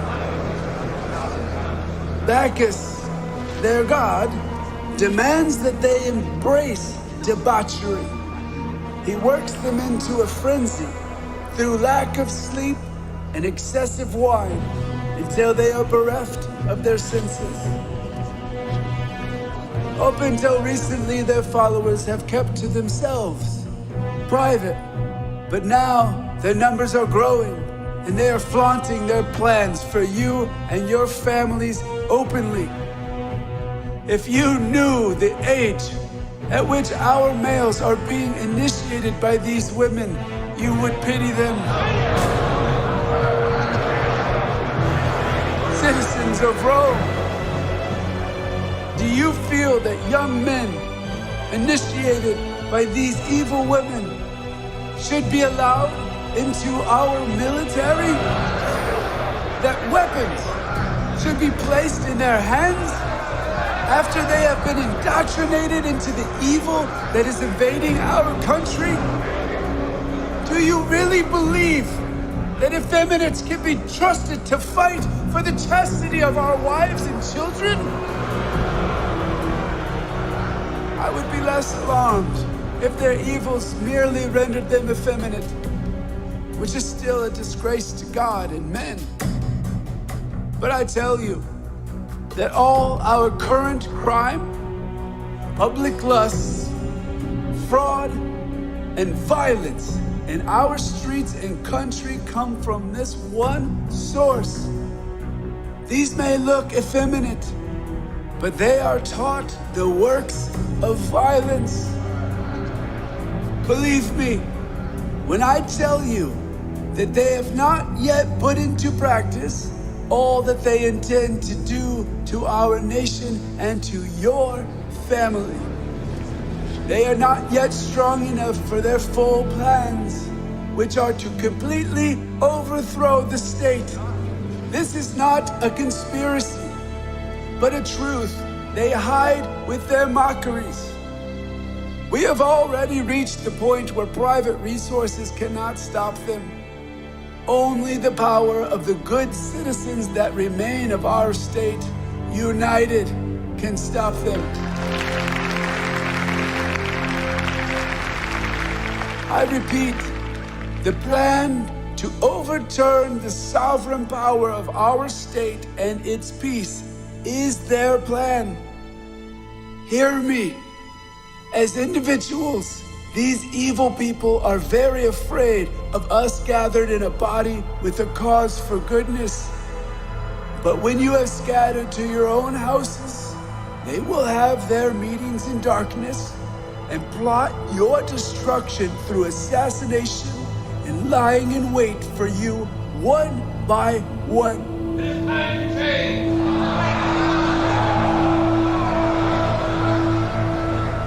They will cheat, lie, bring you before our courts, and use every advantage that you, my honest citizen, would never employ. If they have already crept into your homes, you must deem them your enemies, for surely you will discover that they will harm you within your very doors when they are told to do so.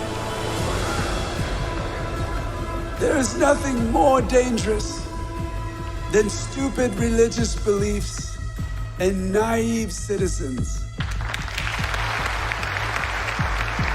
The stupid, unsuspecting among us think that all will always be well, while the dangerous zealot will justify any action they do being the will of the gods who have possessed them.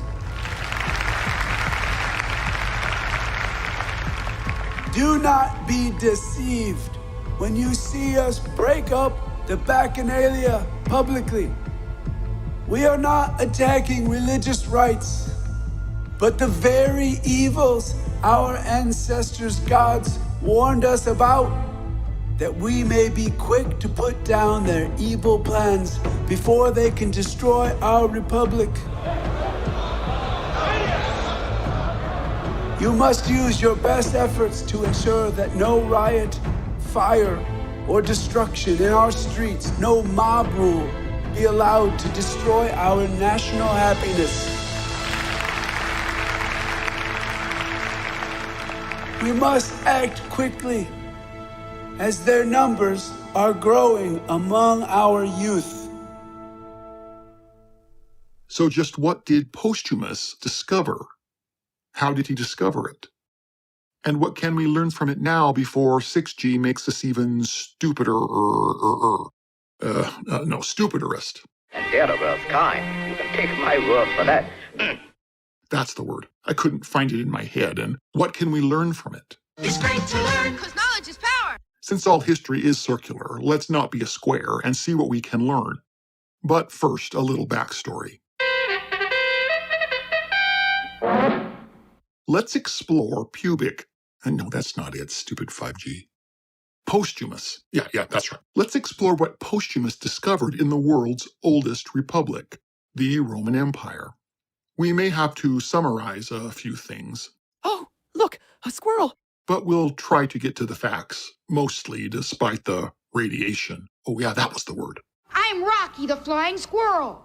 Rome actually started out with good intentions. In their own minds, anyway. The vast majority of the Old World had become exhausted by the Semitic, that means children of Shem's, families' numerous attempts at empire building and world domination, specifically the Assyrians, Babylonians, and Persian tyrants, who were all descendants of Shem and were all the elder cousins of Israel. Shlama ilach, shlama ilochun, b'shayna theluch. In order to put a stop to them, the tribes of Noah's older son, Japheth, stepped in to end their tyrannical plans. Their greatest hero in the end was Alexander the Great. Under Alexander, and those who ruled after him in his name, the world became Hellenized, since the Greeks had their own dark secrets. Still, many good modern things came from their reworking of the world, and Greek became the new world language for international communication after Alexander. This greatly aided the spread of Christianity when it too embraced Greek as the language of its ministry. One of the gifts of Greece was its concept of democracy. We hold these truths to be self-evident. All men and women created by you know the thing. The problem with pure democracy is the fact that it doesn't work. It is a fact that every democracy has always fallen in time into tyranny. When the Roman peoples fell in love with all things Greek, they attempted to protect democratic ideals with a new twist.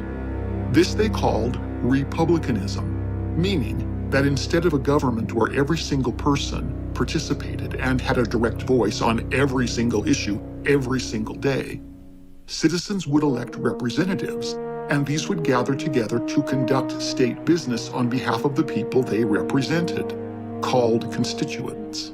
The mutation of democracy was so effective that Rome reigned 1,000 years. The success of the British Empire, apart from the fact that they embraced the satanic Great White Brotherhood, the plans are perfect. I will conquer the world. We will have to save that for another history lesson, also owes its lasting power to the Republican concept that even a monarch has to answer to both the House of Lords and the commoner scum. The genealogy shows that I'm descended from Vlad the Impaler, you see. Plus a body of judges from time to time. If one digs deeply into British law, one will discover that their king or queen, it is often the same thing. Hello, stranger. Sometimes their king is a queen. Remember the naked sex slave who fell out of Buckingham Palace's window? I said I what's it. Unless he was just Chuckied out. The King Queen of England still retains tyrannical powers, but basically, since the mutation of the House of Tudor into the current German-based House of Windsor, they have been afraid to exercise them. In fact, they function similar to our so-called Patriot Acts that satanic scumbag George Bush put into place. It's so sacred we can't talk about it. What does that mean for America? But back to topic. The greatest gift of the American Revolution and our democratic-based republic has been its emboldenment of the masses. The United States has shown the world that by balancing power while attempting to uphold the rights of the masses against the individual and the rights of the individual against the rights of the masses, according to Christian-based philosophies, has become in free-thinking economies a force difficult to ignore. Anyone doubting need only look at the recent backlash the world saw when the satanic elitists hiding among us tried to use the lies of a global planned demic to steal our freedoms. I'd have to laugh at that. I should be prosecuted. It is crucial that Americans remember that America is not a pure democracy. We are a republic that is based in Greek democratic rights. Every American must fight to keep our Constitution, and specifically our Bill of Rights, intact for every American. All men and women created by go. You know the thing. Even the dumber ones among us. And Annabelle's kind. You can take my word for that. Perhaps this look back at Rome's early struggles will help us understand what modern so-called clubs of Rome have planned for you and me and your loved ones. No, get that rabbit! It was during the early years of Rome when they decided that it was best, for the sake of world peace and their own financial interests, to expand their power. History calls this time the Pax Romana, meaning the Roman peace. It all started out intelligently with various tribes of humanity signing on to Roman ideals.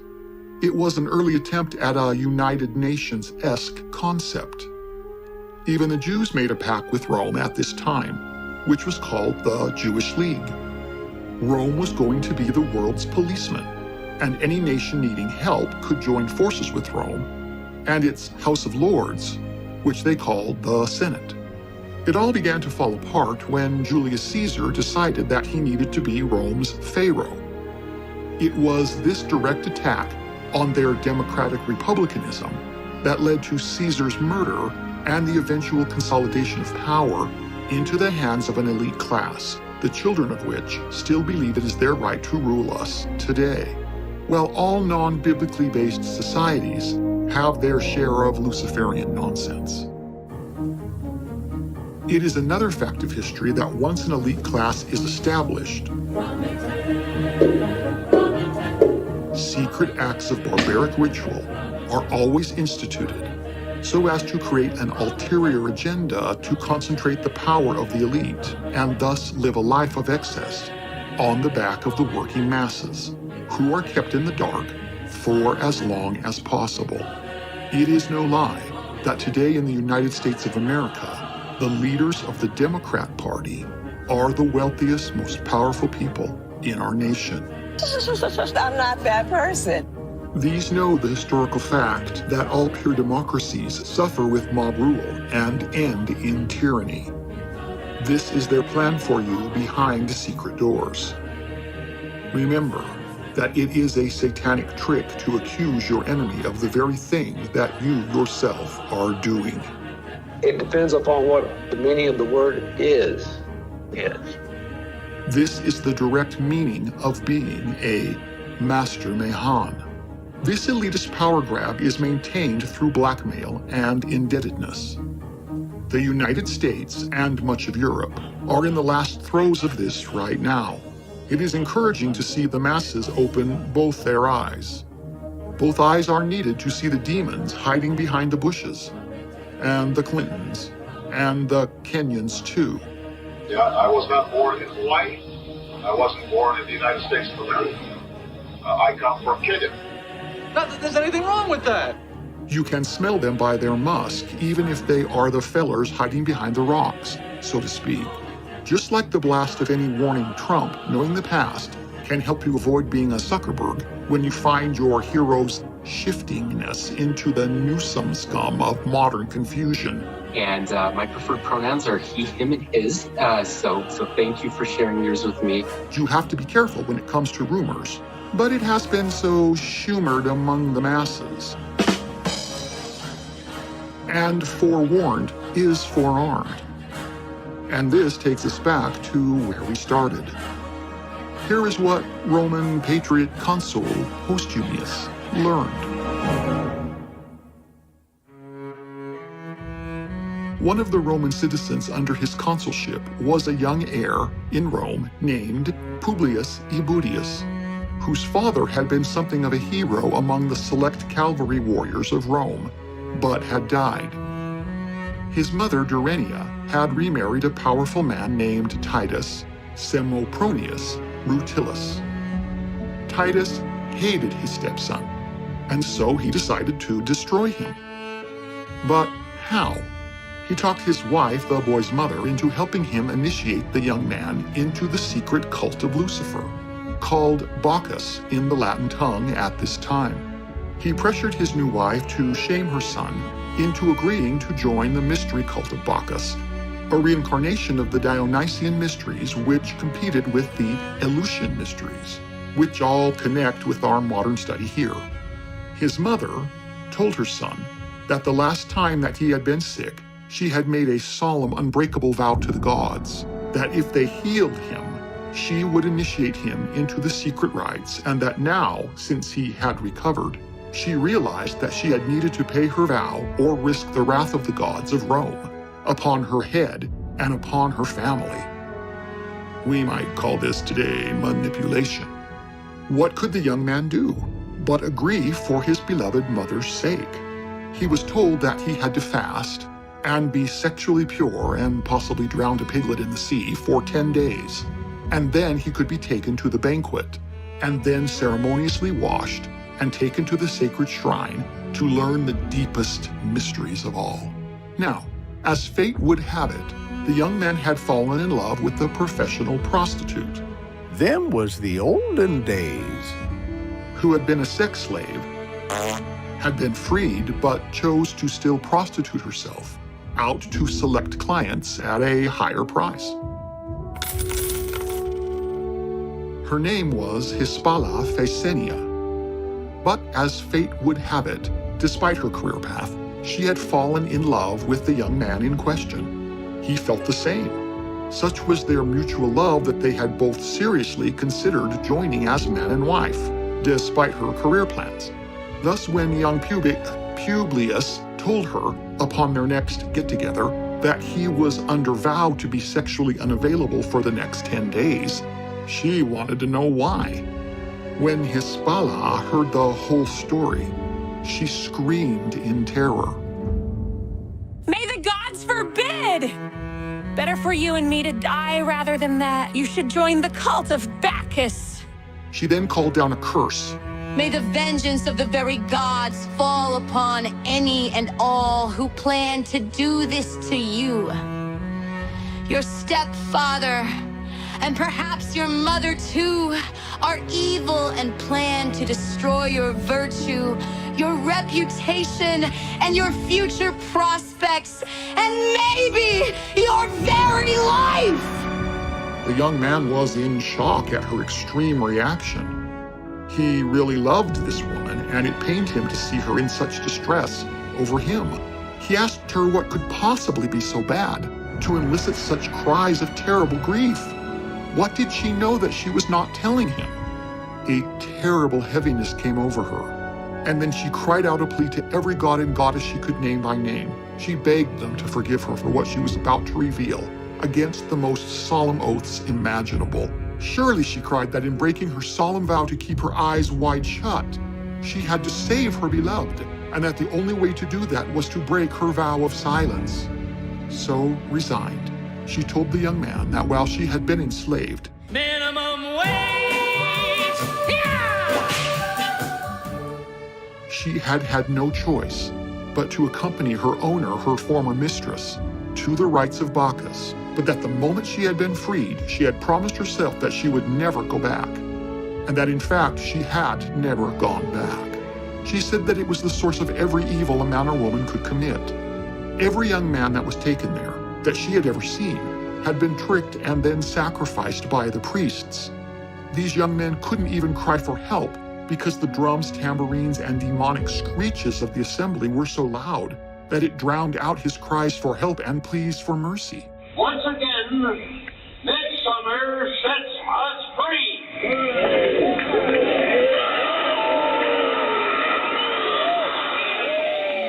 She clung to the young man with such fervor and refused to let go, until at last he swore to her by the gods that he would not go, nor have anything to do with the ceremony. When the young man went back home and his mother asked him about his preparations, his abstinence, he told her that he had decided not to go through with it. His mother berated him and said that the problem was that he was too weak to avoid sex for 10 days in a row. When his stepfather overheard,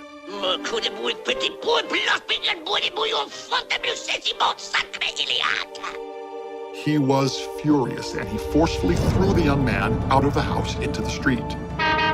Uncertain what to do, he went to his aunt's home and she took him in. Soon his aunt knew the whole story, and she told him that he had to go and see the council. So he went to see Postumius and told him the whole story. Postumius was shocked by what he had heard and began a governmental investigation. The more he learned, the more alarmed he became. The whole truth seemed impossible, ridiculous, some sort of crazy conspiracy story. The conspiracy theorists are going to go on. Here they are. But the more he dug, the more he discovered that the more elitist, politically correct, controlled answers didn't really answer the bigger facts. Where there is smoke, there is fire. And the more some were saying that there was nothing to fear, and that there was nothing to see here, that was in fact not true. One does not fight evil with eyes closed. So, at last, he ordered Hispala to appear before him. She was absolutely terrified. Seeing her distress, he invited several of the women of his household to attend them, and he took her into a comfortable private chamber on his own estate to calm her fears. He told her that if she would tell him the facts about all she knew, he would use the full power of Rome to protect her.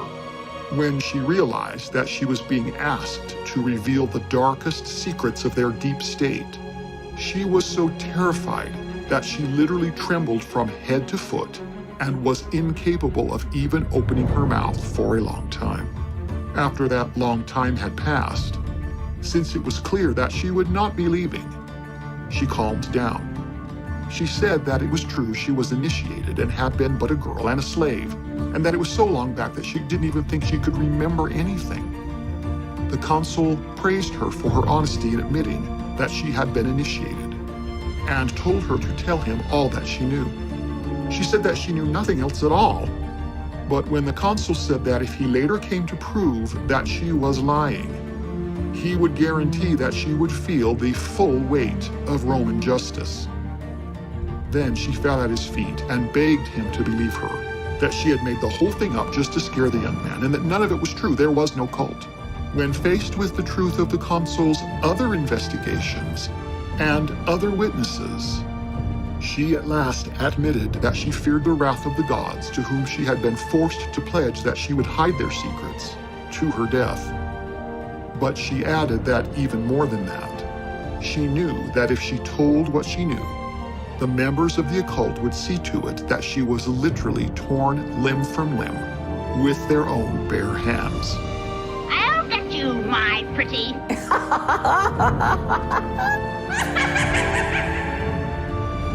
She begged the consul on her life to be allowed to remain silent and simply be exiled from the entire Italian peninsula. It was only after the consul swore to her that Rome would and could protect her that she broke her silence and said what she had witnessed. Today, much of what Hispala revealed is not unknown to modern classical historians. And since we have a specific purpose in this episode, and may as of yet explore deeper specifics in other episodes, we will merely summarize her testimony now. Hispala said that the Bacchanalia started out as a cult for women only, since the only male allowed among them was Bacchus, the god of wine, and maybe his goat son Pan, the god of pandemonium.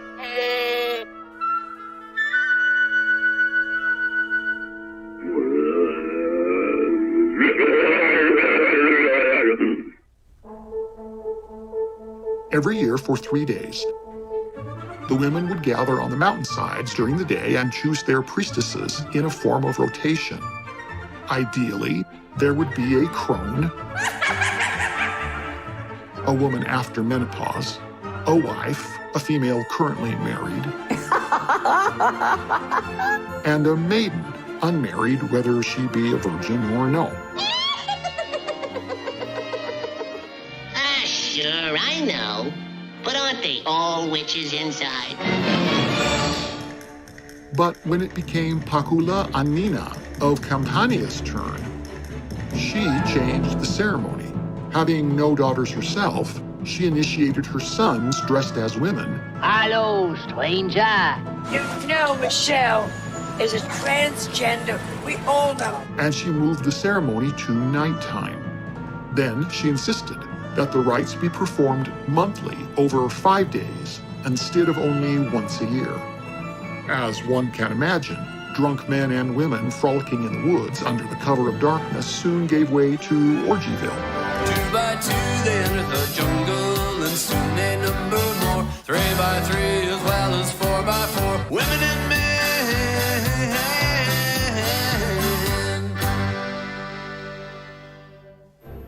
Hispala admitted that when it was all said and done, there was a lot more man-on-man sex now going on than there had been man-on-woman sex before. Amazing! Once all that was in place, Pacula ordered that no additional males over the age of 20 be initiated. Bark. Woof, woof. She said that it was understood that the plan was to change the empire by changing the youth. What should I do? Spurs.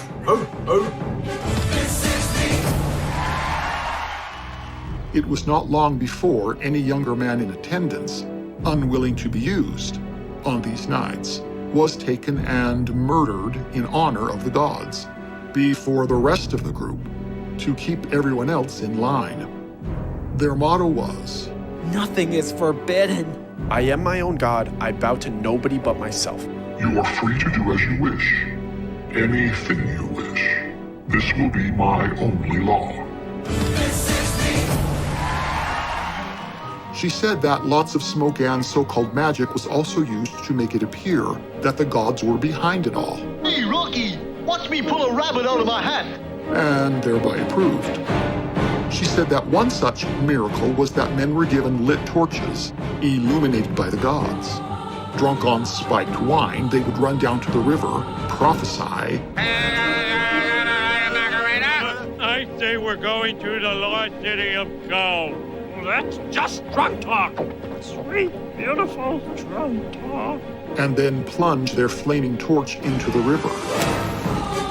And it would remain lit. Hezbollah said that she knew this wasn't really magic because the priests would add sulfur and calcium to the ignitants, which caused the wonder. But the drunk boys saw the hand of the gods. Sweet, beautiful, drunk talk. Other young men who were not playing by the rules would be dressed in a special robe which at the back was attached to a machine, sort of like a catapult. And when the priestess suddenly condemned the man, he would be instantly yanked away into the darkness by the hand of a god and was never seen again. This was all terrifying to those who were not in the know. Hezbollah said that over the past decade, their numbers had exploded, and in her opinion, the secret cult made up a second nation, a deep state, within the empire. When she was finished, she once again fell at the consul's feet and begged him to exile her, as she had now forfeited her very life. Instead, he turned part of his own estate into a safe house and moved her and her slaves and belongings there. He then arranged for the young man, her lover, to also be safe housed with her, along with any other witnesses from his investigation. Once all the witnesses were safe, the council called the Senate that we, thanks to the power of Luciferian magic, were privileged to witness firsthand. Rome did eventually fall to corruption. But like any society, it was not until they gave up the fight and allowed the masters Mahon hiding among them to win. So just how was it that women like Pacula Ania of Campania, the great Sibyl of Italy, the witch of Endor that King Saul sought out, L'Azazel, Isabel Gaudi, Morgan Le Fay, Aradia, Marie Laveau, Anne Boleyn, Alison Device, Tibula, Hillary Clinton, Sybil Leek, Rosaline Norton, the Bell Witch, the Blair Witch, Mole Dyer, the Fisher Wife of Palermo, and many others. There were plenty of men in this stuff too, but here we refer to them as wizards, but that assumes that they didn't cut off their Governor Spencer Cox or wand yet. Lucifer tells his morons that there is nothing as powerful as a man who is also a woman, or a woman who is also a man. This they call the two spirits, which is rather true once you get ritually and become a home of a demon. You are to 3 or 4, 5, 6, 7, 8, 9, 10, 11, 40, 93, 87, hike over to the left. Shoot, give me the ball, I'm gonna run with the ball, and I'm over there. 13, 27, 2,000 plus legion, a lump of flesh housing other spirits. Too bad you rent boys and silly women can't charge them rent. If only there was a way to meet Lucifer and somehow sell your soul for a rent exemption. But we admit we have put it off long enough.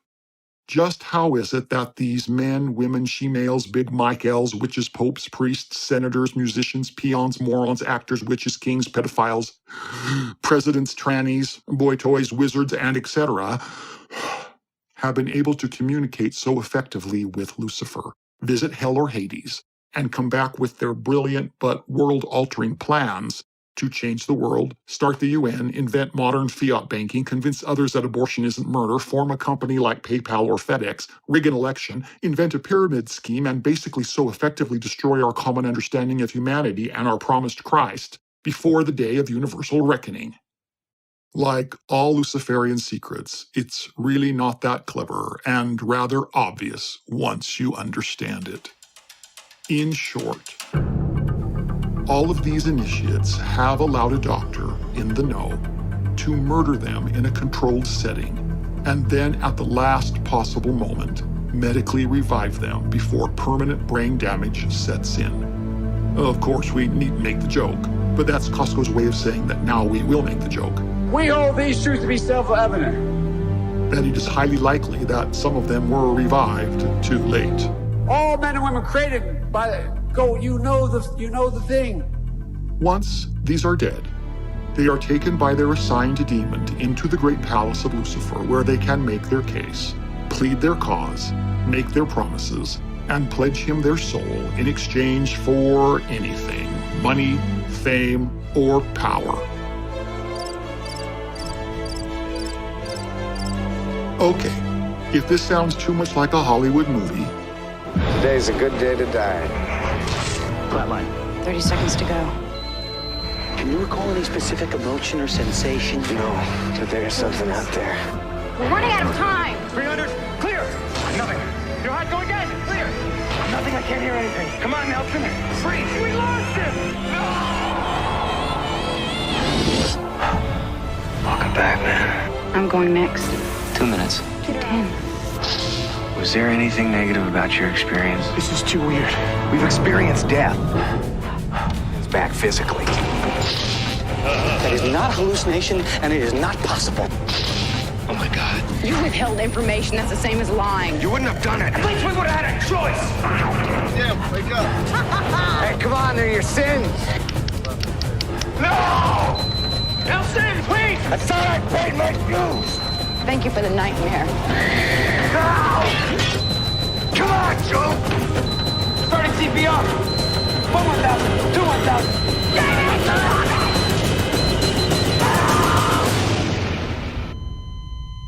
Relax. Enjoy the experience.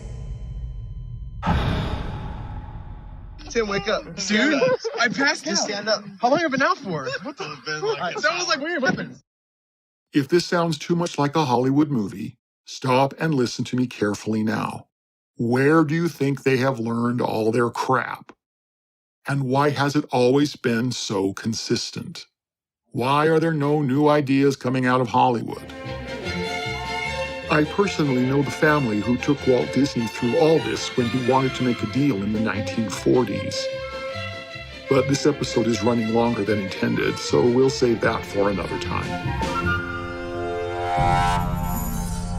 The number one problem with Lucifer is that he is a brilliant but fallen son of God, and he is a liar. He can definitely teach you how to be rich, famous, and powerful, but you will discover that other than giving you diabolical secrets, such as if you want to be rich, inject 1 million people with a poison and then make them pay you for the daily antidote until the day they die. I should be prosecuted. Or, if you want to be famous, pay my marketers to push your face into everybody's homes every 20 minutes. Hi, British Vogue. I'm Paris. And I'm Nicole, and today we're playing Never Have I Ever. I don't think I should have gotten fired from that job because I fisted a cow, so I really put in the work. You did. Or, if you want to be powerful, pay the masses to riot, and then be the one to step in and save the city. Never waste a good crisis. The big joke is that the occultists know that it doesn't matter to Lucifer if you fail or not. If his plans work, he'll take the glory and point you out to others as one of his successes. If you fail, he'll blame you and point you out to others as what happens when you didn't keep your end of the bargain.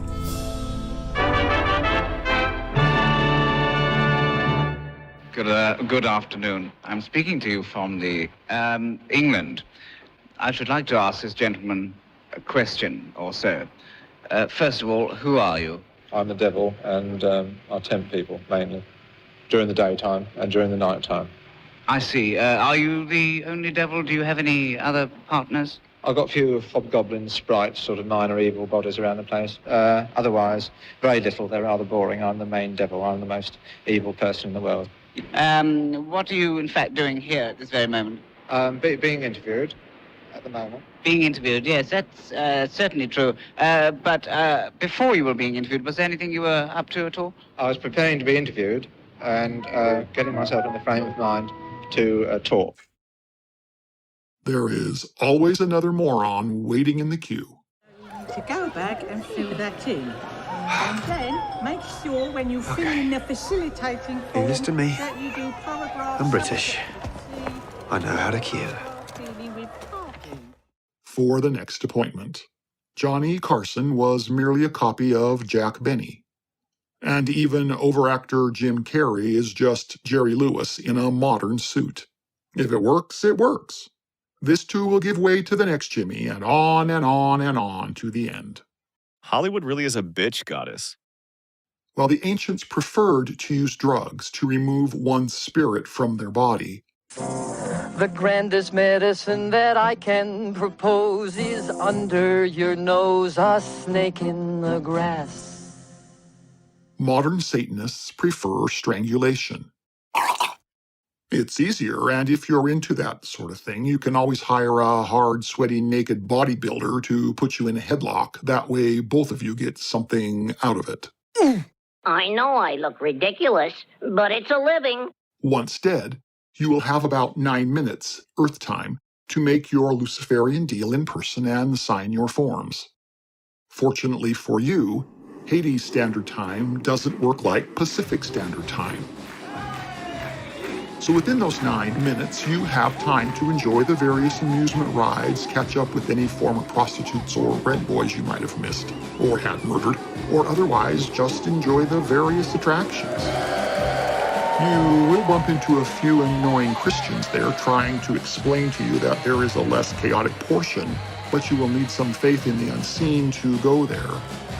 These tend to get ignored or seen as crackpots, just as they are seen here. In fact, some of those who have been and returned have said that these are very much seen by them like the robo-confessionals portrayed once again in Hollywood. The most apt being in the film THX 1138. Just fast forward to the scene unless you're upped up on 1139 caffeine pills, or you need a reason to fall asleep. Oh, yawn, what a bore. Thank the Lucas for Star Wars. If they don't revive you in time and you end up brain dead and come back like Rosemary Kennedy, you will either be turned into dog food and possibly pink slime, I'm going to show you how McDonald's builds a Big Mac sandwich. or placed in one of the world's better nut farms and basically listed one of the tragedies of history, or just forgotten for the new kids on the block. The right number of boys for you is forever. It's just time to move on to the next one and forget you. More forever, more forever. The right number of boys for you is more forever. But most likely the doctors in the club will revive you, and you'll be back with 2 surprises. 1, the personal knowledge that life does continue after death. Thus, actually now, death will hold no real fear for you. And 2nd, a mark of your time with the greatest of beasts.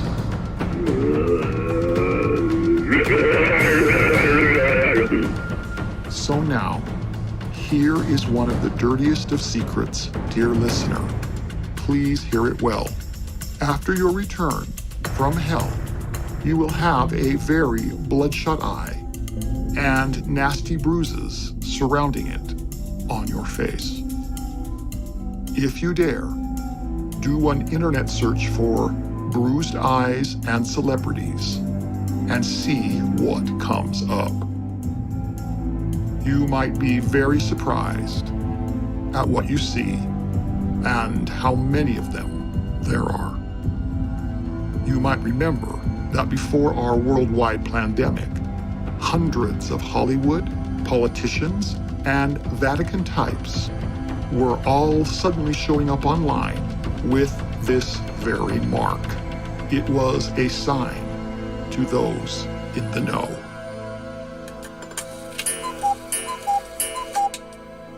Sure, each will have a logical explanation. At the Kaufman Institute for Coincidence, we understand that coincidence is now the leading cause of death. At Kaufman, we specialize in the effects and leave the causes to the conspiracy theorists. And let's be honest, we know the cause anyway. It was a coincidence, right?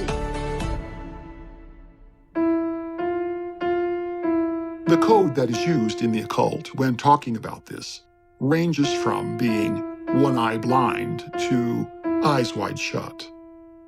This is lingo for saying that now one has seen what the masses have not and will forever see the reality of two worlds, the physical world and the afterlife, in the here and now. Fortunately for us, the Christ has descended below all things, and by his holy name even the demons tremble. Thus, even the gates of hell are escapable. Oh, may he or she, and yes, even the he-she's, who have ears to hear, let them hear, and those with eyes to understand, let them Google the images themselves online.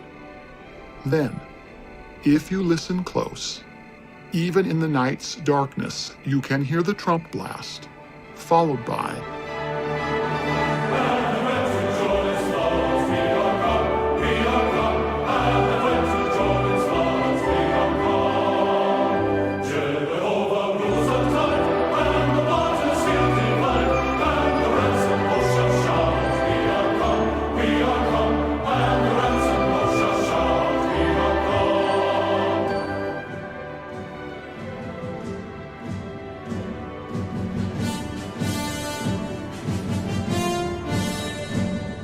the water current.